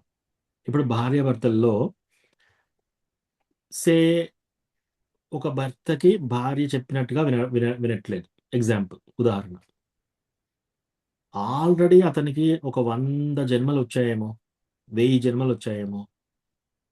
ప్రతి జన్మలో ఆహ్, భార్య పట్ల వ్యామోహం పెట్టుకొని, మళ్ళీ స్త్రీగా పుట్టి, స్త్రీలో ఉన్నప్పుడు వ్యా వ్యా పురుషుని మీద వ్యామోహం పెట్టుకొని, మళ్ళీ మగవాడిగా పుట్టి, మళ్ళీ స్త్రీగా పుట్టి, మళ్ళీ మగవాడిగా పుట్టి, స్త్రీగా పుట్టి అట్లా ఒక 10,000 జన్మలెత్తాడనుకోండి. మనకవన్నీ మర్చిపోయాం మనం. కృష్ణ ఏమనుకుంటున్నాడు? ఈసారి వీడికి నేను ఆహ్, చెప్ అస్సలు కోఆపరేట్ చేయని వైఫ్ ఇస్తాను. సో, అప్పుడు ఇతనికేమవుతుంది? నిస్సంగత్వం ఆటోమేటిక్‌గా వచ్చేస్తుంది కదా! రైట్? ఏంటిది అసలు బేసిక్ కామన్ సెన్స్ లేదు. ఇంత ట్రై చేస్తున్నాను ఏమి వినట్లేరు ఇంకా వీళ్ళు. ఈమె ఇటువంటిది అని చెప్పేసి ఇంకా అట్‌లీస్ట్ ఈ లైఫ్‌లో అయినా కూడా నిస్సంగత్వం ఆటోమేటిక్‌గా వచ్చేస్తుందింకా. సో, మనకి ఏదన్నా విషయం జరుగుతుంది మన లైఫ్‌లో అంటే, కృష్ణ మనకి ఏరి కోరి ఆ ప్రాబ్లమ్ మనకిస్తున్నాడు అనుకోవాలి. దానివల్ల ఏదో మంచి మనకుంది ఫ్యూచర్‌లో. అది కృష్ణ చూస్తున్నాడు. మనకు చూడట్లే. ఇప్పుడు ఎవరికన్నా ఒక గడ్డ అయిందనుకోండి. డాక్టర్ దగ్గరికి తీసుకెళ్తే ఆయన ఏం చేస్తాడు? ఒక కత్తి తీసుకుంటాడు ఫస్ట్. కత్తి తీసుకొని కోస్తున్నాడు. డైరెక్ట్‌గా మనము మన పిల్లవాడిని లేదా పాపని తీసుకెళ్ళి డాక్టర్ చేతిలో పెట్టి కత్తి తీసుకొని కొయ్యి అని చెప్పి మనమే ఇస్తున్నాం. రైట్? ఎందుకు? ఆ ప్రాబ్లమ్ అంతా అయిపోయిన తర్వాత, అదంతా తీసేసిన తర్వాత వాళ్ళు మళ్ళీ నార్మల్‌గా అవుతారు. అది అలాగే ఉంచేస్తే ఇంకా ఎక్కువగా బాధవుతుంది అనేది డాక్టర్‌కి తెలుసు. డాక్టర్ ఈ విషయంలో సర్జరీ చేయాలిప్పుడు అని మనకు కూడా తెలుసు. అది బాధ అయినా సరే అది చేయిస్తాం. సో, కృష్ణ కూడా మన లైఫ్‌లో ఏదన్నా ఒక ఈవెంట్ మనకిలా ఇచ్చారనుకోండి, మనం ఏం చేయాలంటే, కృష్ణ ఎన్ని జన్మల నుంచో మనది చూసాడు, మన అటాచ్‌మెంట్స్ చూసాడు, మన సంగత్వాలన్నీ చూసాడు. చూసి ఈ ప్రాబ్లమ్ ఇస్తున్నాడు. ఎందుకు? ఇంక మనకి వ్యతిరేకత రావాలి. వాటి మీద మన యొక్క అటాచ్‌మెంట్స్‌కి మనం దూరమయ్యే అవకాశం కృష్ణ ఇస్తున్నాడు. అట్లా పాజిటివ్‌గా తీసుకోవాలి. తీసుకొని అలా ఎప్పుడైనా మనకు దుఃఖమైన ప్రాబ్లమ్ వచ్చినప్పుడు ఇది నాకెందుకొస్తుంది అని అనుకుంటే మనకు సమాధానం దొరకదు. దీనివల్ల లెసన్ ఏంటి? ఇది దుఃఖాలయం అశాశ్వతం. ఇక్కడ దుఃఖం తప్ప సుఖం లేదు. ప్లస్ ఇక్కడ శాశ్వతం కాదు. ఏదైనా ఉన్నా కూడా అది శాశ్వతం కాదు. ఇది మనం పదే తెలుసుకోవాలి. తెలుసుకొని అసలు ఈ జన్మ, మృత్యు, జరా, వ్యాధి నాకవసరం లేదు అని చెప్పేసి మనం సీరియస్‌గా చాలా సింపుల్‌గా మంచి సీరియస్‌గా సిన్సియర్ డివోటీ కావాలి. మనం కృష్ణ భగవానుడిలో లోతుగా వెళ్ళిపోవాలి. మన ద్వారా మన ఫ్యామిలీ మెంబర్స్ అందరికీ ఉపయోగం కలుగుతుంది. సో, అలా తీసుకోవాలి. యెస్. ఆ టైంలో బాధవుతుంది. బాధయినప్పుడు మనకు అదొకటి ఫస్ట్ మనం అన్ని విషయాల్లో బాధ పెట్టుకోం. కొన్ని విషయాలు జరిగినప్పుడు మనకు బాగా బాధేస్తుంది. ఆ బాగా బాధేస్తుందంటే, ఆ విషయాల పట్ల మనకెక్కువ అటాచ్‌మెంట్ ఉంది అని అర్థం. ఆసక్తి.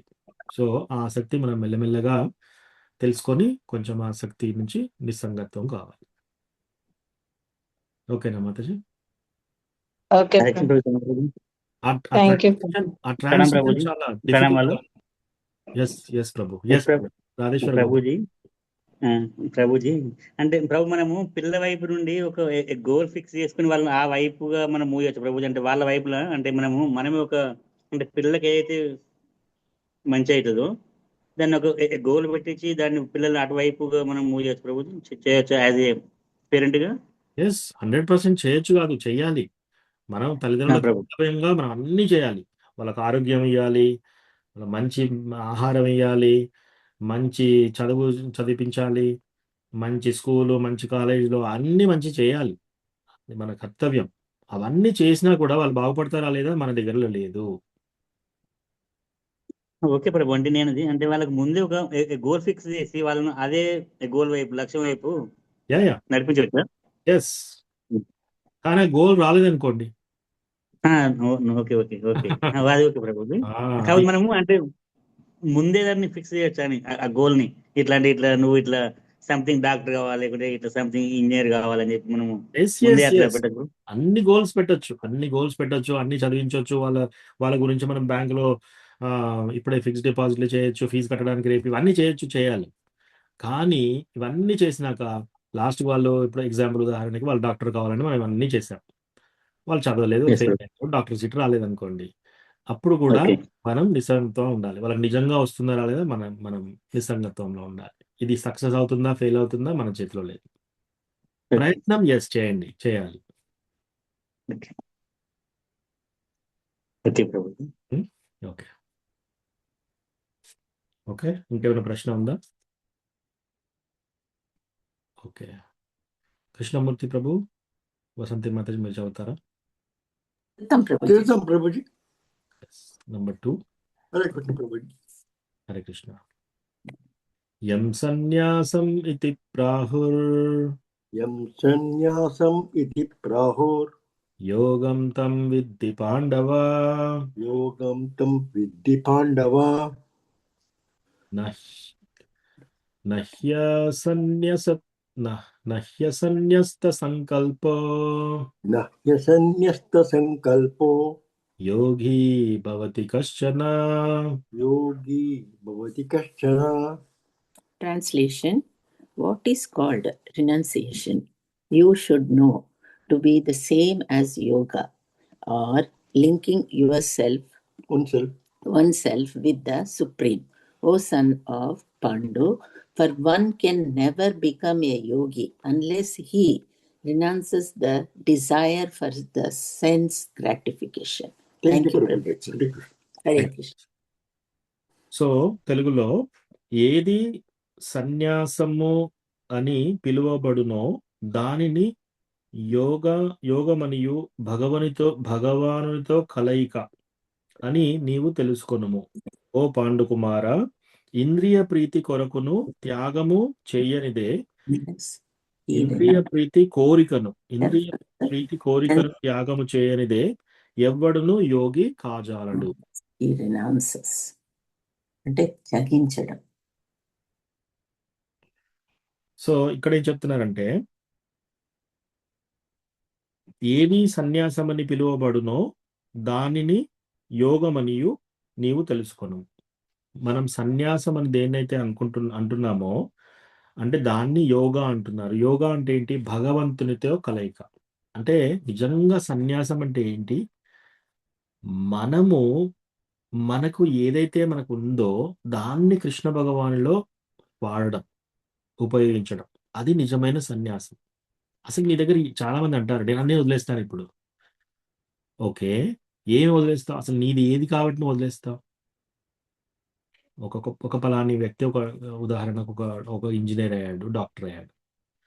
ఓకే, ఇప్పుడు ఏం చేస్తున్నాడు? ఒక ఫ్యామిలీ పెళ్లి చేసుకున్నాడు, పిల్లల్ని కన్నాడు, ఇల్లు కట్టుకున్నాడు. ఇవన్నీ చేసిన తర్వాత ఇంకొక రోజు అంటున్నాడు అనమాట, నేను అన్నీ వదిలేస్తాను ఇప్పుడు అని. నీ దగ్గర ఏముంది కనుక నువ్వు వదిలేస్తావు? ఓకే, నువ్వు డాక్టరో ఇంజనీరో అయ్యావు. ఎలా అయ్యావు? తెలివితేటలు ఉన్నాయి, శక్తి ఉంది. ఆ శక్తి ఎక్కడి నుంచి ఇచ్చింది? ఆ తెలివితేటలు ఎవరు ఇచ్చారు? పుస్తకాలు చదువుకున్నా. ఆ పుస్తకాలు ఎక్కడి నుంచి వచ్చాయి? సో అవన్నీ కృష్ణ దగ్గర నుంచి తీసుకుంటున్నాం మనం. ఇక్కడ ఏంటంటే ఒక కుమ్మరి ఒక కుండ చేస్తున్నాడు. ఆ కుండ చేస్తుంటే ఏం చేస్తున్నాడు? నీళ్లు, మట్టి కలిపేసి ఒక కుండను తయారు చేస్తున్నాడు. మంట పెట్టేసి, అంటే నీళ్లు, మట్టి, అగ్ని ఈ 3 కలిపేసి ఒక కుండ తయారు చేస్తున్నాడు. ఓకే. దానికి ఏమేమి వాడుకున్నాడు? నీటిని వాడాడు, మట్టిని వాడాడు, అగ్నిని వాడాడు. ఆ నీరు వాళ్ళు క్రియేట్ చేశారా? పోనీ ఆ అగ్ని వాళ్ళే క్రియేట్ చేశారా? తర్వాత ఆ మట్టి వాళ్ళే తయారు చేశారా? లేదు కదా. కుండ మాత్రమే క్రియేట్ చేశారు. అంటే కుండ కావాలంటే ఈ 3 ఉండాలి కదా. ఇటువంటి 3, 4 ఇవే భూమి, రాపో, నలో, వాయువు వీటిని వాడుకొని మనం రకరకాల పనులు చేస్తున్నాం. మనం వదిలేయడానికి మన దగ్గర ఏముంది కనుక? మన శరీరం కూడా మనది కాదు. శరీరం నువ్వు కొనుక్కొచ్చుకున్నావా? ఈ శరీరం కూడా నీకు ఇచ్చిందే భగవంతుడు. సో మన దగ్గర ఏముంది కనుక మనం సన్యాసం తీసుకోవడానికి? అంటే అసలు సన్యాసం అంటే ఏంటి అంటే, మన దగ్గర ఏది ఉన్నా అది భగవంతుని పట్ల ఉపయోగించడం, అది నిజమైన సన్యాసం. సో అది చెప్తున్నారు ఇక్కడ. ఏది సన్యాసం అని పిలువబడునో దానిని యోగమనియు నీవు తెలుసుకొనుము. యోగం అంటే ఏంటి? భగవానునితో కలయిక. అది యోగం. యోగా అంటే భగవానునితో కలయిక. సో సన్యాసమైనా కూడా అన్ని భగవానునితో కలయిక. అది చేసినప్పుడే దాన్ని నిజమైన యోగా అంటారు. ఓ పాండుకుమార, ఇంద్రియ ప్రీతి కోరికను త్యాగము చేయనిదే ఎవ్వడు యోగి కాజాలడు. ఇంద్రియ ప్రీతి అంటే ఏంటి? మనకు పంచేంద్రియాలు ఉన్నాయి. కళ్ళు, చెవులు, ముక్కు, నాలుక ప్లస్ ఈ యొక్క చర్మం. సో వీటికి ఈ ఇంద్రియాలకి భోగం కావాలి. కళ్ళకి ఏం కావాలి? ఏదో ఒకటి చూడాలి, సినిమా చూడాలి అనేది ఒక కోరిక. సో ఇంద్రియ ప్రీతి, ఆ ఇంద్రియాలకు ఇటువంటి కోరికలు ఉన్నాయి. ఆ ఇంద్రియ ప్రీతి కోరికను త్యాగం చేయనిదే ఎవ్వడు యోగి కాజాలడు. అసలు యోగి అనబడడు. మనం ఇంద్రియ ప్రీతిని త్యాగం చేస్తాం. అది ఫస్ట్ స్టెప్. సో ఇది మనం ధ్యాన యోగాలో ఉన్నాము. ఈ చాప్టర్ అంతా మనకు కష్టంగా అనిపిస్తుంది. మనం ఇవన్నీ భక్తి యోగాల ఇంత తీవ్రంగా మనం చేయవలసిన అవసరం లేదు. ఇప్పుడు ఏంటి, ఎవరైనా ధ్యాన యోగా, నేను మెడిటేషన్ చేసుకుంటాను అనుకుంటున్నాను అనుకోండి, వాళ్ళకి ఇది మంచి చాప్టర్. ఓకే, నెక్స్ట్ 3వ శ్లోకం. ఓకే, గోపాల్ రెడ్డి ప్రభు, వనజాక్షి మాతాజీ మీరు చదువుతారా? హరేకృష్ణ ప్రభుజీ చదువుతాం. 3. ఆరురుక్షోర్మునేర్యోగం ఆరురుక్షోర్మునేర్యోగం కర్మకారణముచ్యతే యోగారూఢస్య తస్యైవ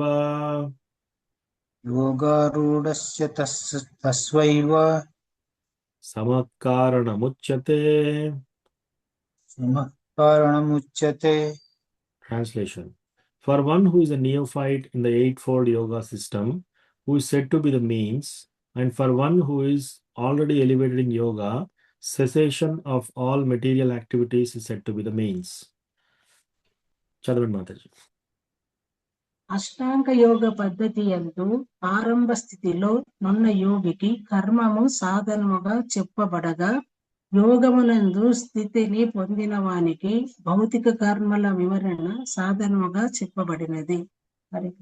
థ్యాంక్ యూ మాతాజీ. సో అష్టాంగ యోగా పద్ధతిలో ఎవరైతే ఆరంభ స్థితి, స్టార్టింగ్ స్టేజ్లో ఎవరైతే ఉన్నారో వాళ్ళకి కర్మ సాధనంగా చెప్పబడుతుంది. అంటే నువ్వు కర్మ చేయాలి అని చెప్తున్నారు. అంటే నువ్వు చేయాలి, నువ్వు చేసే పని నువ్వు చేయాలి అని చెప్తున్నారు. అదే సేమ్ యోగం నందు ఎవరైతే సిద్ధి పొందుతారో, అంటే అడ్వాన్స్ స్టేజ్, అష్టాంగ యోగల అడ్వాన్స్ స్టేజ్కి వచ్చారనుకోండి, అప్పుడు వాళ్ళు భౌతిక కర్మలు అన్నీ, మీ యొక్క శారీరక పనులన్నీ మీరు వదిలేయచ్చు అని చెప్తున్నారు. సో ఆరంభ స్థితిలో ఉన్నప్పుడు పని చేయడమే సాధనం. పరిపక్వత చెందినప్పుడు అల్టిమేట్ ఫైనల్ స్టేజ్లో అన్ని పనులు ఆపేయవచ్చు. అది చెప్తున్నారు ఇక్కడ. మళ్ళీ చదువుతాను అండి. అష్టాంగ యోగ పద్ధతి యందు ఆరంభ స్థితిలో ఉన్న యోగికి కర్మ సాధనముగా చెప్పబడగా, యోగమునందు సిద్ధిని పొందిన వానికి భౌతిక కర్మల విరమణ సాధనముగా చెప్పబడింది. సేమ్ అష్టాంగ యోగా మొదట్లో ఒక ఇన్స్ట్రక్షన్ ఉంది, చివరిలో ఒక ఇన్స్ట్రక్షన్ ఉంది. ఎవరైతే స్టార్టింగ్ స్టేజ్లో ఉంటారో వాళ్ళ కర్మ చేయాలని చెప్తున్నారు. ఎవరైతే ఫైనల్ స్టేజ్కి వచ్చారో అనుకోండి అష్టాంగ యోగాలో, వాళ్ళు మీరు ఏం పని చేయాల్సిన అవసరం లేదని చెప్తున్నారు. ఓకే 4. ఓకే రాధేశ్వర గోపాల్ ప్రభు మీరు చదువుతారా? ఎస్ ప్రభు. ఓకే 4వ శ్లోకం. Prabhuji 6th Prabhuji. 6th chapter 4వ శ్లోకం. ఎస్ ప్రభుజీ. ఓకే యదా హినేంద్రియార్థేషు యదా హినేంద్రియార్థేషు న కర్మస్వనుసజ్జతే న కర్మస్సు సజ్జతే సర్వసంకల్ప సన్యాసీ సర్వసంకల్ప సన్యాసీ యోగారూఢస్తదోచ్యతే. యోగారూఢస్తదోచ్యతే. A person is said to be elevated in yoga when, having renounced all material desires, he neither acts for sense gratification nor engages in fruitive activities. చదవండి ఇప్పుడు.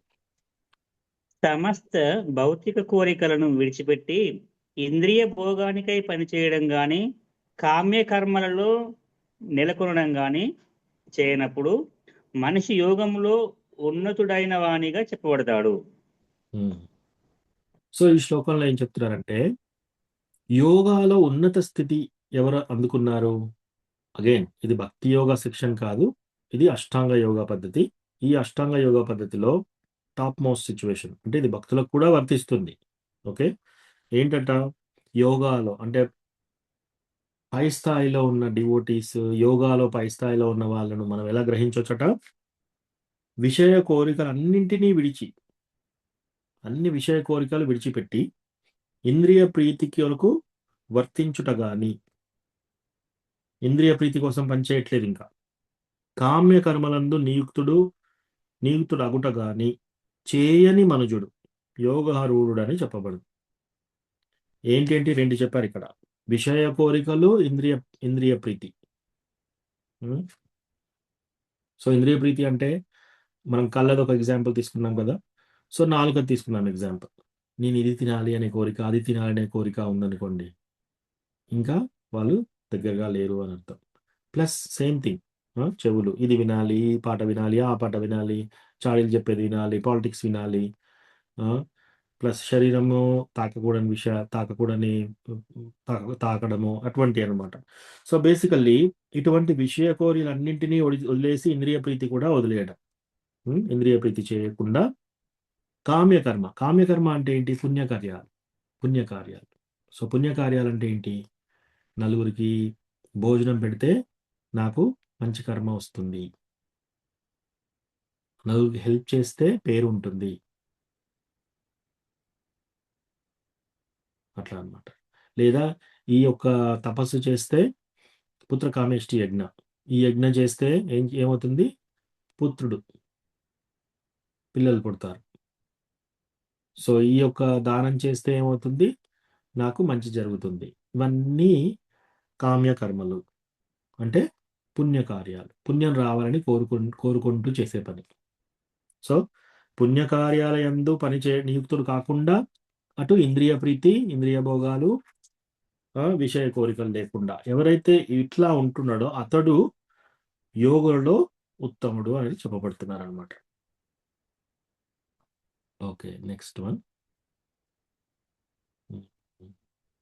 Okay అమ్మా నువ్వు చదువుతావా?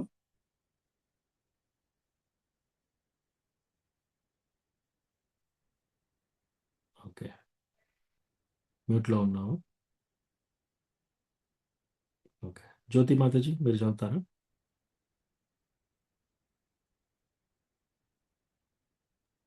ప్రభుజీ ఊర్లో ఉన్న బుక్ లేదు ప్రభుజీ. ఓకే ఓకే మాతాజీ. రాధికా మాతాజీ? ప్రభుజీ నేను కూడా బయటకు వచ్చేసిన ప్రభు షాప్. హరే కృష్ణ. ఓకే విజయ మాతాజీ? ఓకే మ్యూట్లో ఉన్నారు మీరు. ఓకే సుకోమల సత్యవతి మాతాజీ? హరే కృష్ణ ప్రభుజీ. ఓకే చదువుతారా మాతాజీ? చదువుతాను ప్రభుజీ. 5వ శ్లోకం. ఉద్ధరేదాత్మనాత్మానం ఉద్ధరేదాత్మనాత్మానం ఆత్మానం అవసాదయేత్ ఆత్మానం అవసాదయేత్ ఆత్మైవా హ్యాత్మనో బంధుర్ ఆత్మైవ హ్యాత్మనో బంధు ఆత్మైవా రిపురాత్మనః. ఆత్మైవ రిపురాత్మనః. One must deliver himself with the help of his mind and not degrade himself. The mind is the friend of the conditioned soul and his enemy as well. చదవండి మాతాజీ. మనిషి తన మనస్సు సహాయంతో తనను తాను తప్పక ఉద్ధరించుకోవాలి కానీ పతన కలిగించుకోకూడదు. మనస్సు బద్ధజీవునికి మిత్రుడు, అలాగే శత్రువు కూడా అయి ఉన్నది. హరే కృష్ణ. థ్యాంక్ యూ మాతాజీ. సో ఇక్కడ కృష్ణ ఏం చెప్తున్నాడంటే, ప్రతి ఒక్కరూ తన మనస్సు యొక్క సహాయము చే తనను తాను ఉద్ధరించుకోవాలంట. మనం మనస్సు యొక్క సహాయం తీసుకోవాలి, మనం ఉద్ధరించుకోవడం కోసం, మనల్ని మనం ఉద్ధరించుకోసం. ఆ? ఉద్ధరించుకొనవలను కానీ అధోగతి పాలు చేసుకొనరాదు. అంటే మన యొక్క మైండ్తో, మన యొక్క మనస్సు మనం ఉద్ధరింపబడచ్చు, లేదా అధోగతి పాలు కూడా కావచ్చు. బద్ధజీవునికి మనస్సు అనున్నది మిత్రుడును అలాగే శత్రువు అయి ఉన్నది. సో ఎవరైతే మనస్సు ఏ విధంగా చెప్తుంటే మనం ఆ విధంగా చేస్తున్నాం అనుకో, అది మనకు శత్రువు. మనము శాస్త్రాలలో ఈ విధంగా చెప్పింది, ఓ మనస్సు నువ్వు దీన్ని ఇప్పుడు లాగకు, నన్ను వీటిపైకి లాగకు అని మనం మనస్సుని కంట్రోల్ చేస్తున్నాం అనుకోండి, అప్పుడు మనకి మనస్సు ఒక మిత్రువు. ఒక ఎగ్జాంపుల్ చెప్తాను.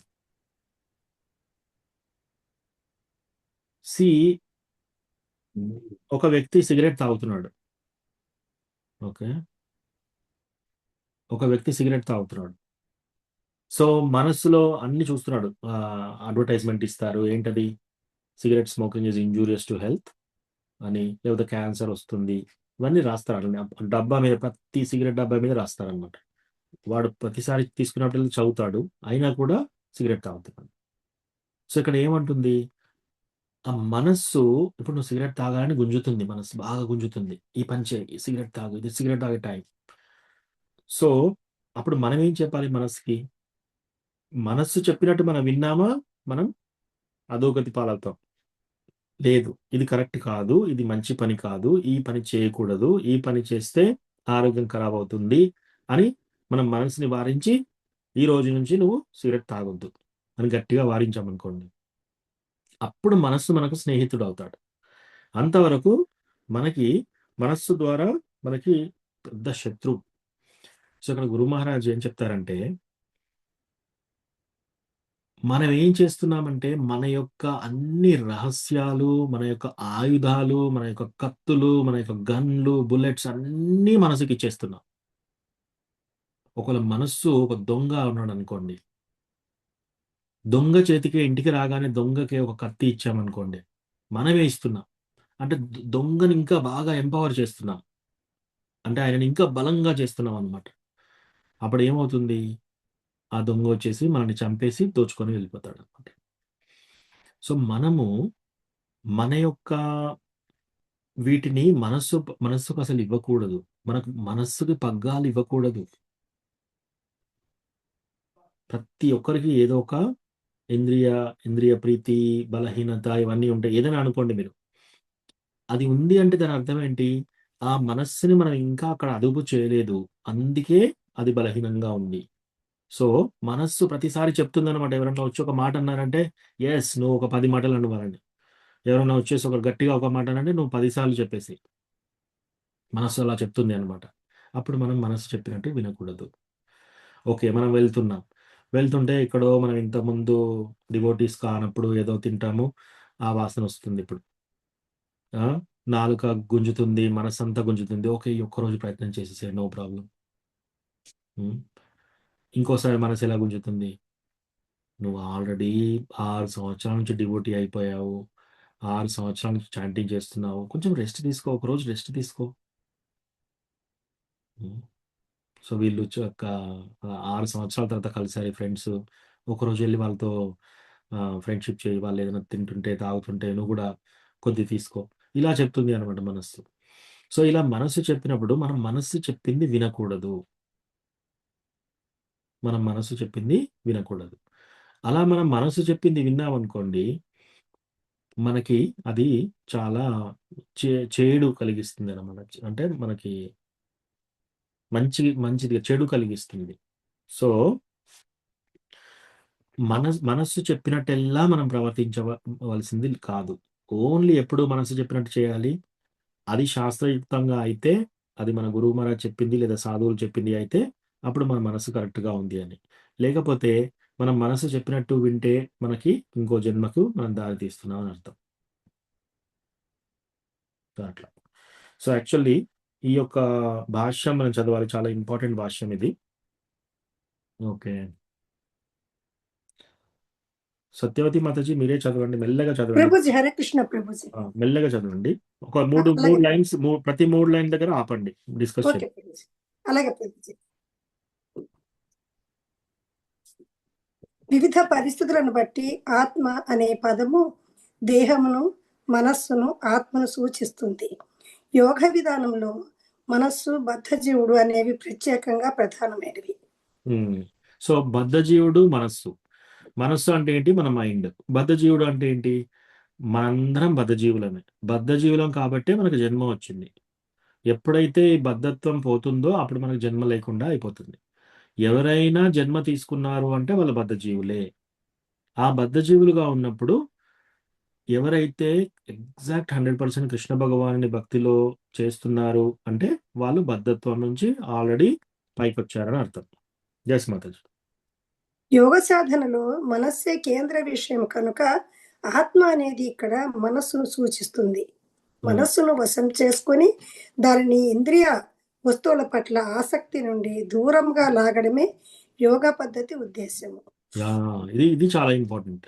ఏంటంట, మనస్సుని అన్ని ఇది చేయాలని మనల్ని సూచిస్తుంది అన్నమాట. మనసు ఇది చెయ్యి, అది చెయ్యి, ఇది తిను, అది తిను, ఈ మాటను, ఆ మాటను, లేకపోతే ఇది చూడు, లేకపోతే ఇది విను, లేకపోతే ఇది తాకు, ఇట్లా చెప్తుంది అనమాట మనస్సు. సో అలా చెప్పినప్పుడు మనం ఏం చేయాలి? ఆ ఇంద్రియార్థాల నుంచి వేరు చేయాలనేది మనం లాగాలి మనస్సుని. అదే యోగా అని చెప్తున్నారు అనమాట. యోగం యొక్క ప్రాముఖ్యమైనది. ఎస్ మాతాజీ. బద్ధజీవుడిని అజ్ఞానం అనే బురద నుండి బయటకు తీసేలాగున మనస్సుకు తప్పక శిక్షణ ఇవ్వాలని ఇక్కడ నొక్కి చెప్పబడింది. సో మనము మనస్సుకి శిక్షణ ఇవ్వాలి. మనస్సు చెప్పినట్టు మనం చేయకూడదు. మనస్సు చెప్పినట్టు చేస్తే మనం 100% ఫెయిల్ అయిపోతాం భక్తిలో. మనస్సు చెప్పింది మనం వినకూడదు. మన మైండ్ అన్నిటికంటే డేంజరస్ ఎనిమి.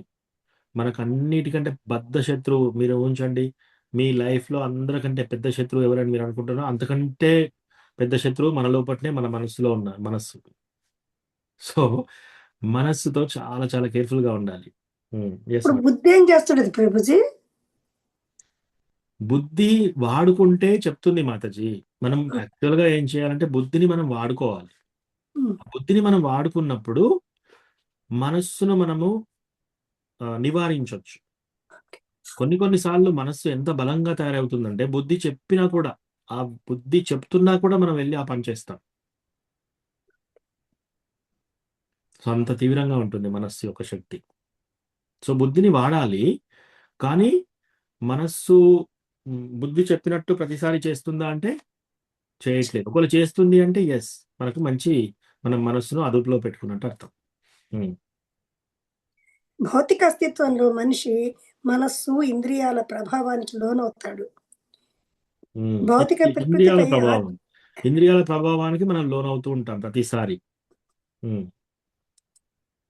భౌతిక ప్రకృతిపై ఆధిపత్యం చెలాయించాలని కోరుకునే మిథ్యాహంకారంతో మనస్సు కూడిన కారణంగానే నిజానికి విశుద్ధాత్మ భౌతిక జగత్తులో చిక్కుబడింది. ఏంటట? ప్రకృతిపై ఆధిపత్యం వహించుచు. అంటే ఈ ప్రకృతిలో ఆధిపత్యం, నాది ఆధిపత్యం ఉండాలి. అంటే ఉదాహరణకి మనం ఒక 4-5తో మాట్లాడుతున్నాం. నేను చెప్పింది సాగాలి, ఇక్కడ నా ఆధిపత్యం సాగాలి.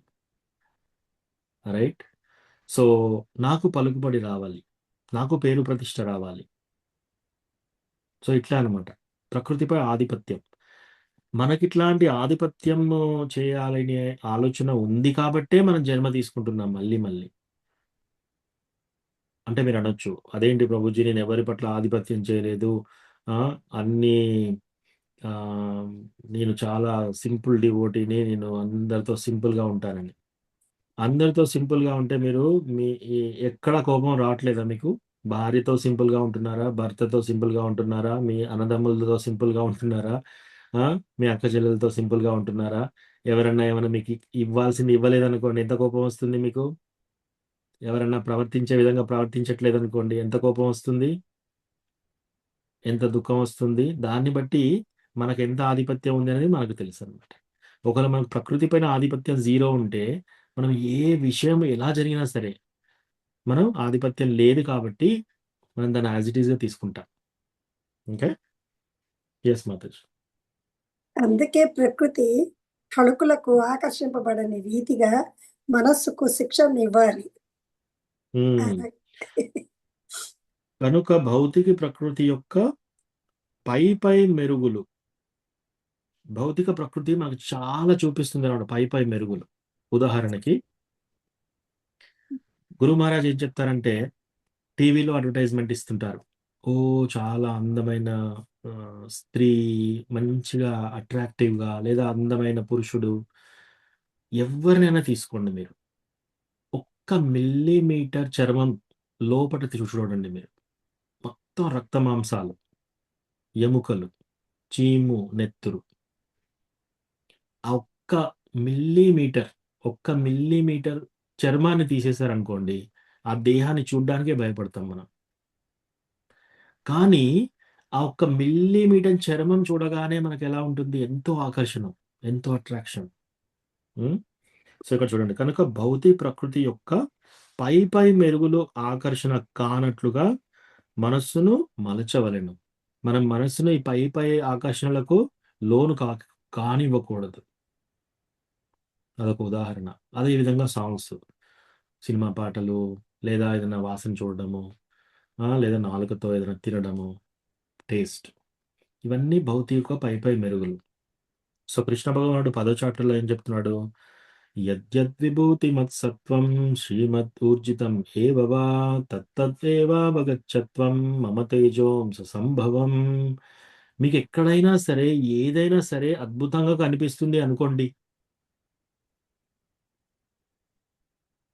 యద్యద్విభూతి మత్సత్వం శ్రీమద్ ఊర్జితం ఏవ వా తత్తదేవావగచ్చత్వం మమ తేజోంస సంభవం. మీకక్కడ ఏదైతే ఆకర్షణగా కనపడుతుందో అది నా యొక్క తేజస్సుతో, ఒక చిటికెడు తేజస్సుతో అది అలా కనిపిస్తుంది. ఉదాహరణకి ఎవరైనా అందంగా కనిపించారనుకోండి, భగవంతుని యొక్క తేజస్సు కొంచెంగా ఒక చిటికెడు ఇచ్చాడక్కడ. కాబట్టి అంత తేజస్సుగా ఉంది. ఒక ప్రదేశాన్ని చూసారు మీరు.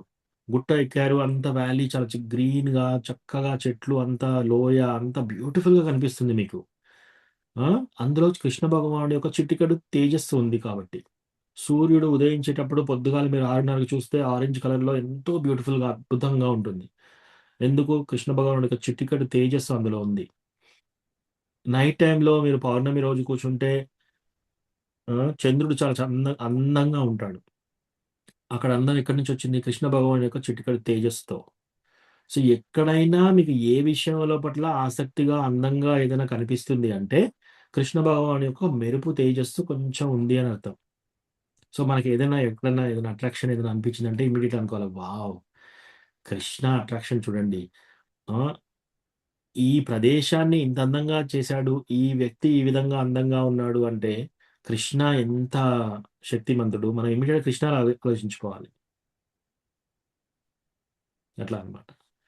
ఒకసారి ఇంద్రుడు ఏం చేస్తాడంటే నరనారాయణ ఋషి. సో, నరనారాయణ ఋషి తపస్సు చేస్తున్నారనమాట. తపస్సు చేసుకుంటుంటే ఇంద్రుడికి ఇంకా టెన్షన్ అయిపోతుంది. ఓకే. ఈయన బాగా తపస్సు చేస్తున్నాడు. ఇలా తపస్సు చేశాడంటే నెక్స్ట్ వచ్చేసి నా యొక్క సీట్ తీసుకుంటాడు. నా పదవి పోతుంది అని చెప్పేసి అందరూ సొసైటీ గర్ల్స్ అందరూ ఎవరైతే స్వర్గలోకాల్లో అందరూ డాన్స్ చేస్తూ అందరిని అలరిస్తుంటారో వాళ్ళందరినీ పంపిస్తాడనమాట. పంపించి వాళ్ళందరూ వచ్చేసి ఈ నారాయణ ఋషి చుట్టూ డాన్స్ చేస్తున్నారు. సో నారాయణ ఋషి కొద్దిసేపు అయినాక కళ్ళు తెరిచి చూస్తాడనమాట. చూస్తే ఓ ఇది ఇంద్రుడు చేసిన పని అని చెప్పేసి, సో అప్పుడు మళ్ళీ కళ్ళు మూసుకొని ఆయన ఇట్లా శ్వాస వదులుతూ ఉంటే ఆయన చర్మాలలో నుంచి అందరూ అప్సరాస్ వస్తుంటారనమాట. ఒక 1000 మంది అప్సరాస్ వచ్చేసి వాళ్ళందరూ డాన్స్ ఎక్కడ చేస్తున్నారు, వాళ్ళు ఆకాశంలో డాన్స్ చేస్తున్నారు. ఎంత అందంగా ఉన్నారంటే ఒక్కొక్కరు బయట ఇంద్రుడు పంపించిన వాళ్ళతో 1000 కోటి రెట్లు అందంగా ఉన్నారు. అదంతా అయిపోయినాక మీరందరిని ఇంద్ర పంపించాడు కదా, ఈ యొక్క ఆకర్షణకు నేనేం లోన్ కాను, అయితే మీరు ఒక గిఫ్ట్ తీసుకోండి అని అందరు అప్సరలో ఒకటి తీసుకొని ఆ గిఫ్ట్ ఇస్తాడనమాట ఊర్వశి. సో ఊర్వశిని ఎవరు క్రియేట్ చేశారు? కృష్ణ. సో కృష్ణ చేసేసి ఈమె ఇక్కడ ఈ భూలోకంలో ఉన్న అందరికంటే కూడా 1000 రెట్లు 1000 కోటి రెట్లు ఎక్కువ అందంగా ఉంటుంది. సో మీకు రిటర్న్ గిఫ్ట్, మనందరం ఫంక్షన్ పిలిచినప్పుడు రిటర్న్ గిఫ్ట్ ఇస్తాం కదా, సో ఇంద్రుడికి రిటర్న్ గిఫ్ట్ పంపించాడు అనమాట. సో అది కృష్ణ యొక్క అందం. ఇంకొకసారి సూర్దాస్ ఒక సాంగ్ పాడుతున్నాడు అనమాట. ఆయన ఏమంటున్నాడు, ఒక టీనేజ్ గర్ల్కి వాళ్ళ బాయ్ ఫ్రెండ్ ఏం చేశాడు, ఒక ముక్కు పుడక ఇచ్చాడు అనమాట. ఆమె ముక్కు పుడక తీసుకున్న తర్వాత అద్దంలో చూస్తూ రోజంతా తలుచుకుంటుంది అనమాట. వావ్, నా యొక్క ప్రేమికుడు నాకు చక్కగా ఈ ముక్కు పుడక ఇచ్చాడు అని చాలా ఆనందపడుతుంది అనమాట. పొద్దున్న నుంచి సాయంత్రం వరకు అద్దంలో చూసుకుంటుంది ముక్కు పుడకని చూసుకొని ఆనందపడుతుంది అనమాట. సో సూర్యదాస్ ఏం పాడుతున్నాడు అక్కడ, ఓ ముక్కు పుడకని చూసి అంత ఆనందపడుతున్నావు, మరి ఆ ముక్కు ఇచ్చిన దేవుడికితో ఎంత ఆనందపడాలి నువ్వు. సో అది అన్నమాట. సో ముక్కు ఉంటేనే కదా నువ్వు ముక్కు పుడక పెట్టుకునేది. ముక్కు అందంగా ఉంటేనే కదా అది ముక్కు పుడక పెట్టుకునే అవకాశం వచ్చేది. మరి ముక్కు ఇచ్చిన దేవుడు పక్కకు పెట్టేశావు, ఎప్పుడో మొన్న వచ్చిన ప్రియుడితో ఆ ఇట్లా అనుకుంటున్నావు అని చెప్పి సూర్యదాస్ ఒక కవిత్వం రాస్తున్నాడు అనమాట. సో అట్లా మాట చదవండి. ఆ రకంగా బద్ధజీవుడు రక్షింపబడతాడు. ఇంద్రియ వస్తువుల పట్ల ఆకర్షణతో మనిషి తనను తాను పతనం కలిగించుకోకూడదు. సో ఇంద్రియాల పట్ల కలిగే ఆకర్షణ ద్వారా మనం పతనం కాకుండా చూసుకోవాలి. మనిషి ఎంత ఎక్కువగా ఇంద్రియ వస్తువుల పట్ల ఆకర్షితుడైతే అంత ఎక్కువగా సంసారం చిక్కుపడతాడు. సో మనం ఎంత ఇంద్రియ ప్రీతి, ఇంద్రియ భోగం, ఇంద్రియ వాంఛాలు మనము ఎంజాయ్ చేయాలని ప్రయత్నం చేస్తున్నామో అంత చిక్కుబడి ఉన్నాం ఈ భౌతిక ప్రపంచంలో, అంటే అంత దూరంగా ఉన్నాం భక్తిలో. మనస్సును ఎల్లవేళ్ల కృష్ణ భక్తి భావనలో నెలకొల్పడమే ఆ చిక్కు నుండి బయటపడడానికి ఉత్తమ మార్గము. అటువంటి బాగా చిక్కుముడి నుంచి మనం బయటపడాలంటే ఏంటి? ఓన్లీ కృష్ణ భగవాన్ యొక్క భక్తి భావంలో ఉండడం. అదే ప్రాబ్లం చెప్పాడు, సొల్యూషన్ కూడా అక్కడే చెప్పాడు. ఈ విషయాన్ని నొక్కి చెప్పడానికే హీ అనే పదము వాడబడింది. అంటే మనిషి దీన్ని తప్పకుండా చేయాలి. ఇంకా ఈ విధంగా చెప్పబడింది, మన ఏవ మనుష్యాణం కారణం బంధమోక్షయోః బంధాయ విషయాసంగో ముక్తై నిర్విషయం మనః. మనిషికి మనస్సే బంధ కారణం, మనస్సే ముక్తి కారణం. ఇంద్రియ ఒక్క నిమిషం మాతాజీ. మనిషికి మనస్సే బంధం చేస్తుంది అట, మనస్సే ముక్తి కూడా ఇస్తుందట. ఇంద్రియ వస్తువులలో లగ్నమైన మనస్సే బంధకారణము. ఇక ఇంద్రియ వస్తువుల నుండి విడిపడిన మనస్సు ముక్తికి కారణం. ముక్తి మోక్షానికి కారణం ఏంటట? మనస్సే. అటు భౌతిక లైఫ్ లో మళ్ళీ ముందుకు వెళ్ళడానికి చిక్కుపడడానికి కారణం ఏంటంటే మనస్సే. సో మనసు అన్నిటికంటే డేంజరస్ శత్రువు ప్లస్ అన్నిటికంటే మంచి మిత్రువు, రెండు. అమృత బిందు ఉపనిషత్తు 2వ దాంట్లో ఉంది. అందుకే నిరంతరము కృష్ణ భక్తి భావనలో నెలకొన్న మనస్సు పరమముక్తికి కారణమవుతుంది. సో మనం ఎప్పుడు కూడా ఈ డివోషనల్ సర్వీస్ లో ఉండాలన్నమాట. మనం భక్తిలో ఉండాలి. ఈ భక్తిలో ఉంటే ఆటోమేటిక్ గా మన మనస్సును కూడా జయించవచ్చు. కొన్ని సార్లు 1 సంవత్సరం, 2 సంవత్సరాలు, 10 సంవత్సరాలు, 15 సంవత్సరాలు మన మనస్సుతో పోరాడి చాలా మంది అనుకుంటారు, ఇది చాలా డిఫికల్ట్, ఇంకా అసలు భక్తి పనిచేస్తుందా లేదా అని వదిలేయకూడదు. ఓకే, మనం అట్లా ప్రోగ్రెస్ అవుతూనే ఉండాలన్నమాట. సో అది. So thank you Mataji.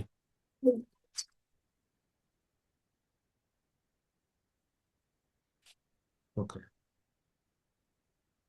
ఇంకొక శ్లోకం చదువుదాం లాస్ట్. సుముఖి సాధ్వి మాతాజీ మీరు చదువుతారా? హరే కృష్ణ ప్రభుజీ, చదువుతాను ప్రభుజీ. ఓకే.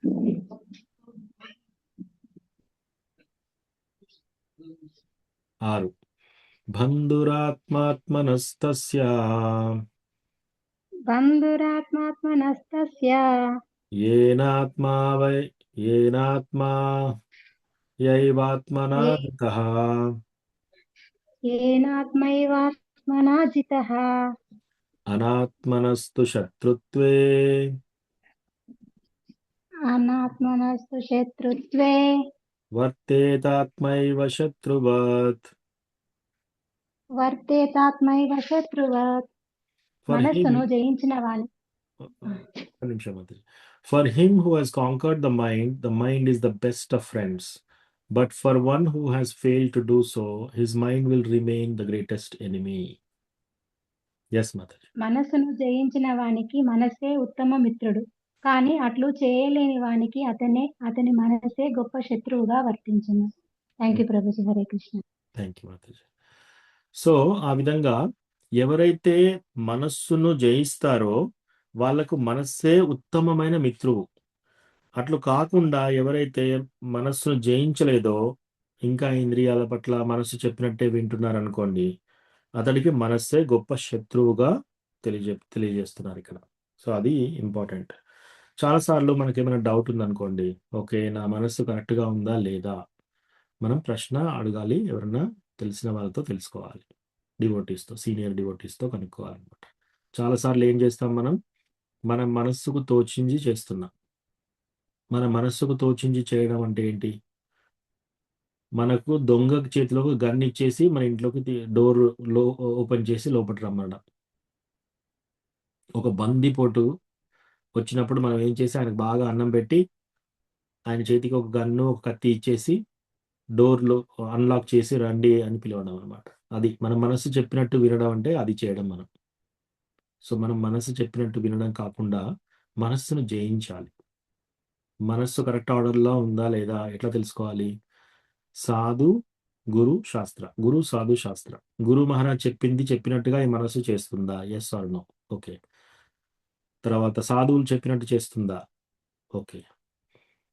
శాస్త్ర ప్రకారం చేస్తుందా? ఎస్. దెన్ మనకు మనస్సు కరెక్ట్గా ఉంది. అలా కాకుండా మనం మనసు తోచించేస్తుంటే ఏంటి, మనం డేంజర్ని ఆహ్వానిస్తున్నామని అర్థం. ఓకే. సో ఇక్కడ ఆపుదాము ఈరోజు. ఎవరికన్నా ఏమైనా ప్రశ్నలు ఉంటే తీసుకుందాం ఇప్పుడు.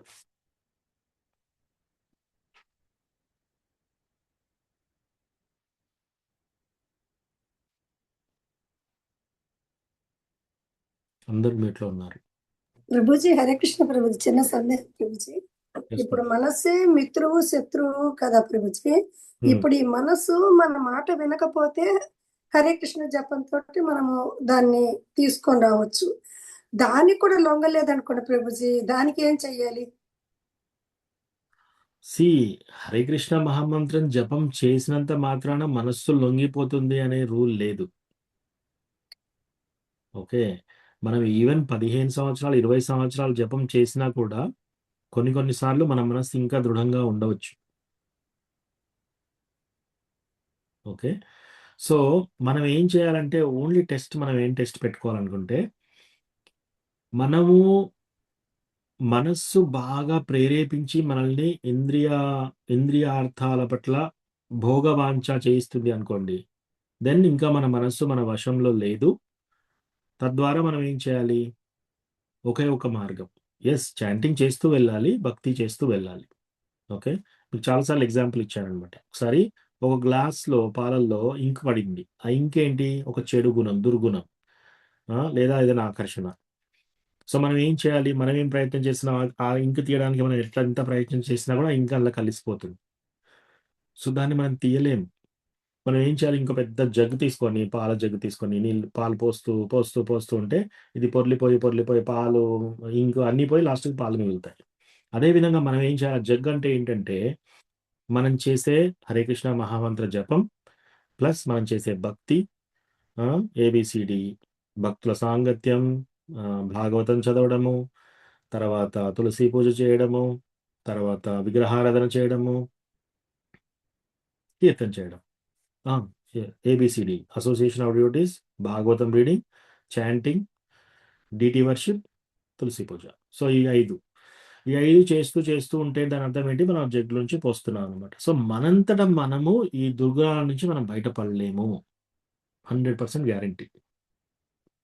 మీరు ఎన్ని ప్రయత్నాలైనా చేసుకోండి, ఎన్ని జన్మలు ఎత్తినా కూడా మనంతటా మనం ఓన్లీ భక్తిలోకి వస్తేనే తప్ప అది దూరం కాదు. భక్తిలోకి వచ్చేసి కూడా దూరం కావట్లేవు అంటే మనం భక్తిలో ఇంకా సరిగ్గా చేయట్లేదు, లేదా సరైన స్థితికి ఇంకా రాలేదు అని అర్థం చేసుకోవాలి మనం. సో అట్లా. సో కానీ మనము కొన్ని సంవత్సరాలు ట్రై చేసేసి మనం దిగులు చెందకూడదు, ఆర్ డిసప్పాయింట్ కాకూడదు. ఎందుకంటే కృష్ణ శ్రీమద్ భాగవతంలో 11వ స్కందంలో చెప్తున్నాడు అనమాట. ఒకవేళ ఇటువంటి ఆకర్షణలకు ఎక్కువగా ఉన్నా కూడా వీళ్ళు నన్ను తీవ్రంగా నాకు భక్తి చేస్తే నేను చూసుకుంటాను వాళ్ళని. సో కృష్ణ వాళ్ళని చూసుకునే బాధ్యత కృష్ణ చూసుకుంటాడు అనమాట. సో మనం ఏం చేయాలి, ప్రయత్నం మనం చేయాలి. ఆ ప్రయత్నమే మనం చేసేది, ఆ సాధనయే మనం చేసేది. కానీ అది సక్సెస్ అవుతుందా ఫెయిల్ అవుతుందా అది కూడా మన చేతిలో లేదు. ఓకే, సో అట్లా అన్నమాట, ఆ విధంగా తీసుకోవాలి. ఓకేనా మాతాజీ? ఎస్ ప్రభుజీ. అవును ప్రభుజీ. భక్తుల సాంగత్యం ప్రభుజీ చాలా బాగుంది. ఎస్. తుకారాం మహారాజ్ చూడండి, ఆయన కథ విన్నాం కదా ఇవాళ. ఆయన ఎంత ఏది వచ్చినా కూడా ఆయనకు సుఖంలో భక్తి చేశాడు, కష్టంలో భక్తి చేశాడు, చనిపోయేటప్పుడు భక్తిలో చేశాడు, అన్ని కృష్ణకే ఇస్తున్నాడు. ఆఖరికి ఓ కృష్ణ, నీవు నా కోపం రాకుండా చేశావు, నాకు కోపం రాలేదు అంటలేదు అక్కడ.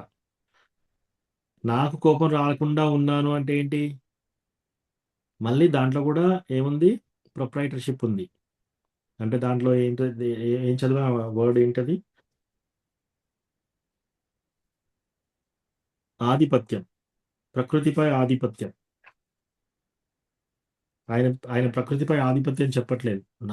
నేను డివోటీ అప్పుడు నాకు కోపం రాకుండా ఉన్నాను, ఆయన అంత కొడుతున్నా నాకు కోపం రాలేదు అనట్లేదు. అతను నిజంగా రాలేదు అతనికి, అయినా కూడా అనట్లేదు. ఆయన ఏమంటున్నాడు, కృష్ణ నీవు నాకు కోపం రాకుండా నాకు హెల్ప్ చేసావు ఈరోజు, అట్లా అనమాట.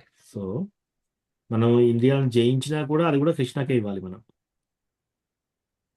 ఎవరైనా ఇంద్రియాలను జయించినా కూడా ఏం చేయాలి, ఓ కృష్ణ నీవు నాకు ఇంద్రియాల పట్ల జయం సమకూర్చావు, అట్లా తీసుకో.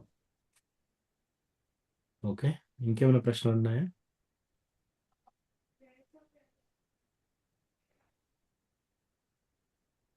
అందరూ మ్యూట్లోనే ఉన్నారు.